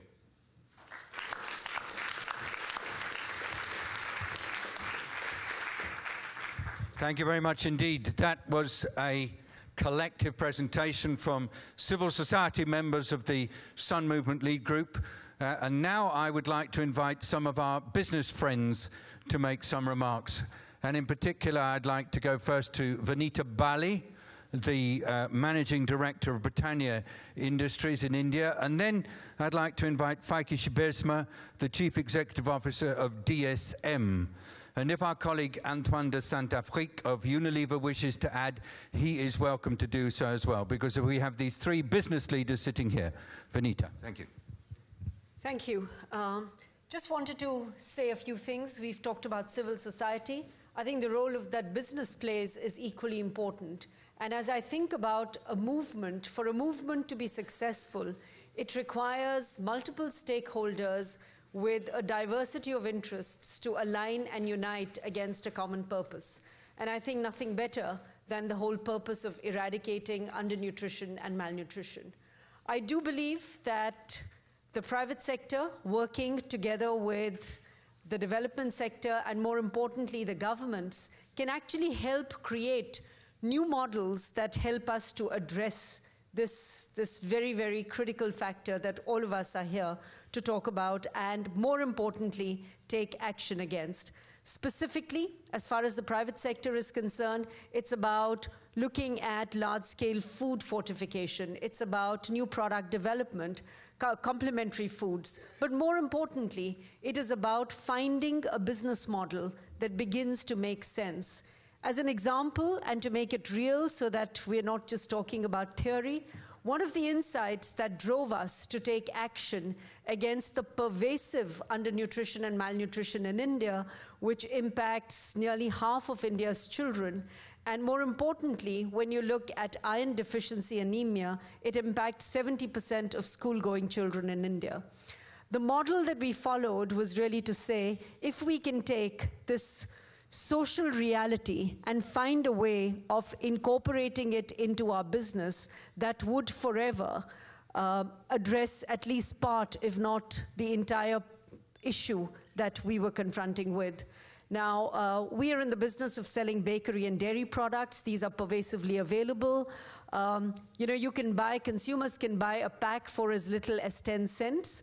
And the decision we took was large-scale fortification with iron and other micronutrients, with the result that we are now selling 12 million of these fortified packs every day to consumers in India and not charging them anything extra.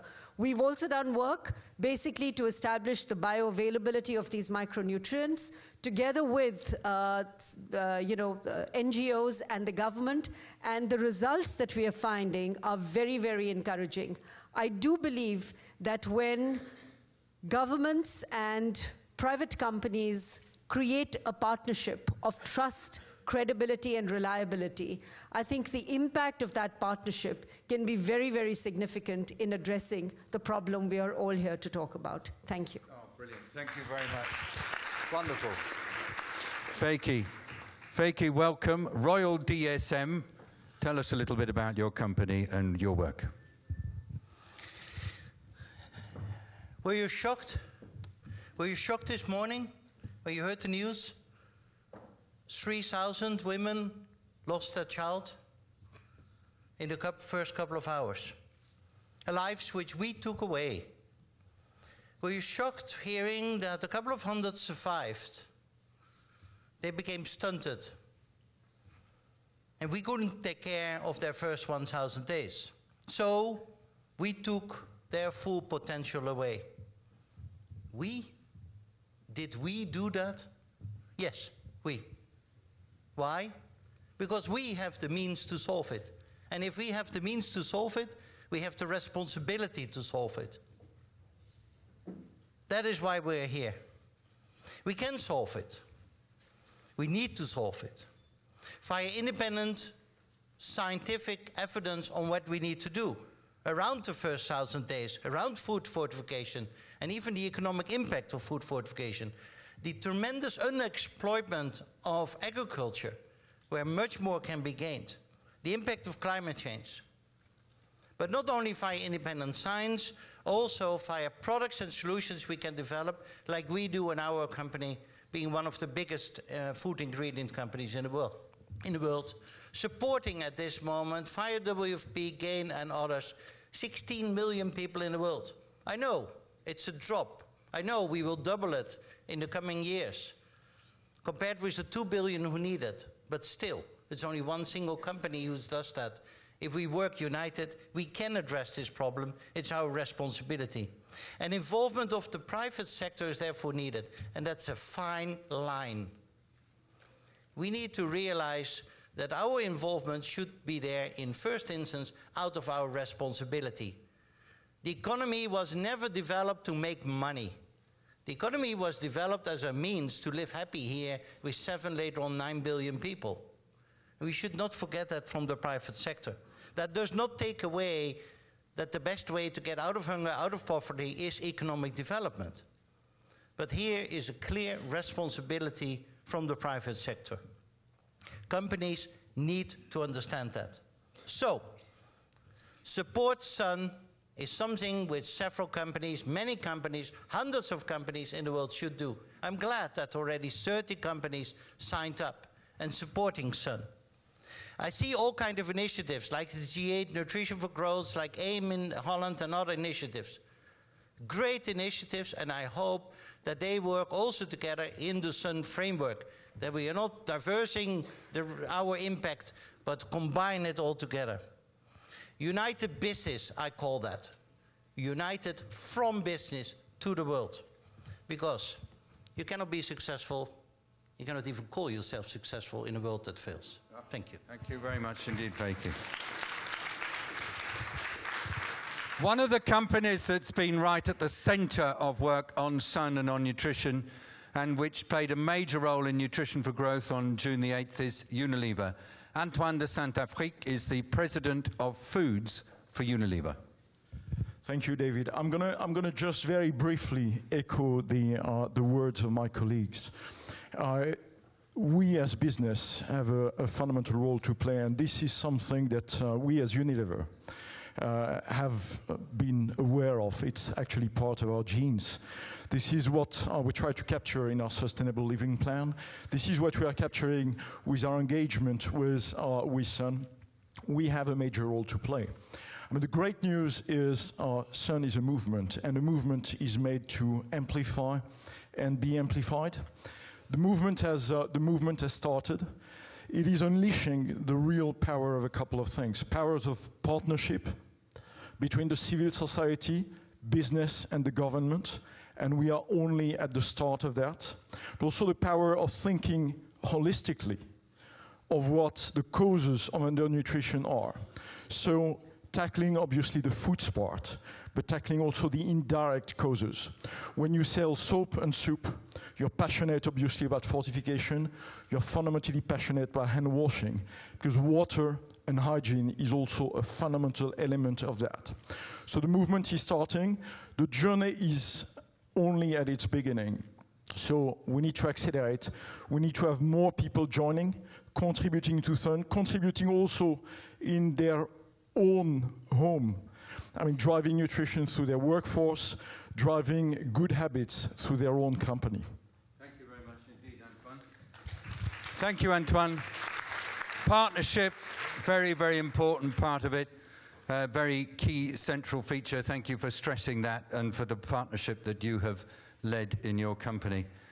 I'm looking for Paul Rochon. Do you mind handheld, or do you want to stand at the...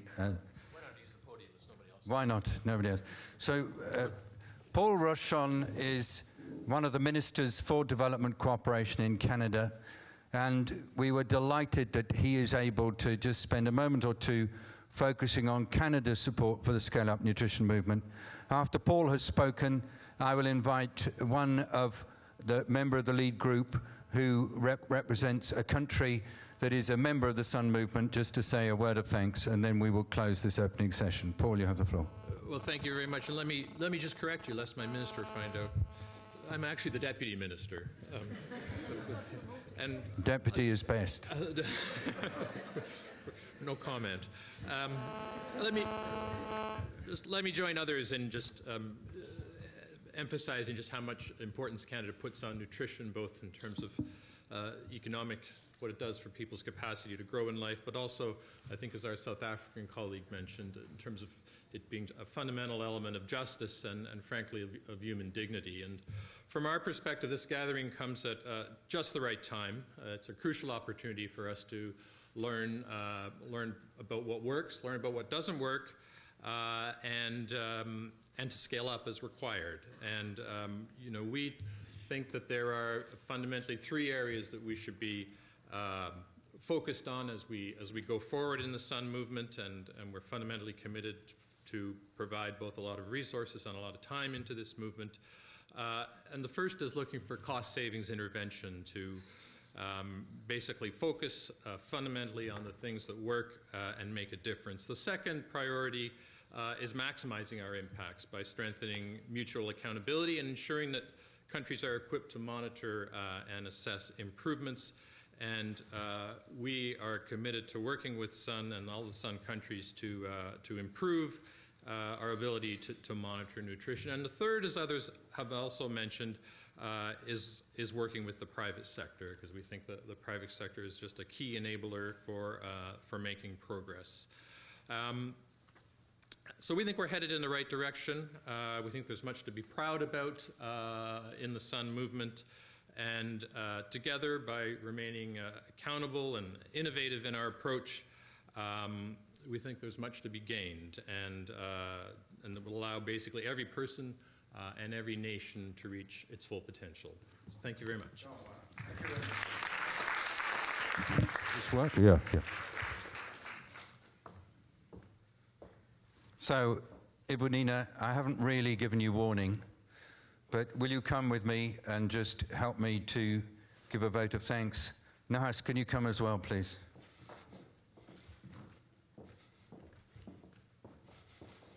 So, this has been an unusual opening session of a conference in that we've had lots of inputs from lots of different people. And I'd like to invite Ibu Nina, and if you want to also Sangula, just to stand here with me and just give a vote of thanks to our speakers. Ibu Nina, you first. Thank you, Pat David. I would like to convey my sincere thanks to the distinguished speakers, networks of the Sun movement, and of course to the Sun Lead Group members to attend to this global gathering of our beloved Sun movement. And I think all of the members of the Sun movement believe that the global gathering is a venue to share experiences among us. And what is important is to tackle the chronic malnutrition problems using multi-sectoral and stakeholders approach. And for Indonesia, the movement is really important because it brings back nutrition as the center of development program of the country. Thank you. Oh, thank you. So there you have it. Nina Sarjunani. And as well as being a minister, she is also the leader of the... Deputy Minister, okay. Sorry.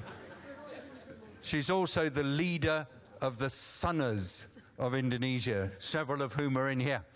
And Nahas Anggula was Prime Minister of Namibia when we started this adventure. He's now a minister in the government, Minister of Defence, and a member of our lead group. Thank you for your leadership in Namibia. A final word from you, sir. Thank you. During the high-level consultation this morning, I was inspired by two words, or two phrases. That is nutrition justice and climate justice. Nutrition justice implies that our movement is a social justice movement. We want our children to survive. We want their mothers to survive. We want our children to be well, to be healthy and healthier. so that they can promise the tomorrow. Climate justice, as I do come from Namibia, which is a very dry country, and currently we are suffering from drought, I thought it was just appropriate to link climate to food security, so that we recognize that nature is also to be dealt with. And in that regard, I was very much impressed by the commitment of the various partners that they have made resources available. They are only asking us to put into place structures which are transparent and which can be trusted so that they can release the funds. We thank them for that. Finally, I would like to thank David for his energy, enthusiasm, and commitment. Thank you very much. So, thank you very much indeed. So we have now opened the global gathering with this formal opening. Thanks to everybody for joining in so well. Thanks to some people who weren't warned for the words they said. Could you please stay where you are just for a couple of minutes while we invite the group on the stage to leave? And of course, I would love it if you could clap them as well. Thank you very much indeed. You're great. You must go.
Okay, you've got a mic coming now. She's seen you.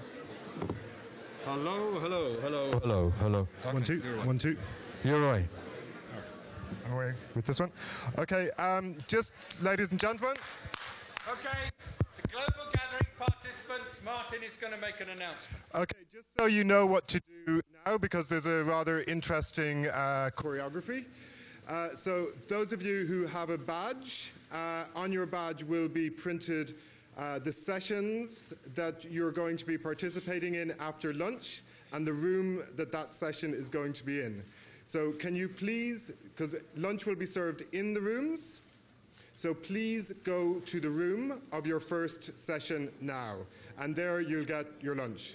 Otherwise, no lunch. Thank you. Thanks, everybody.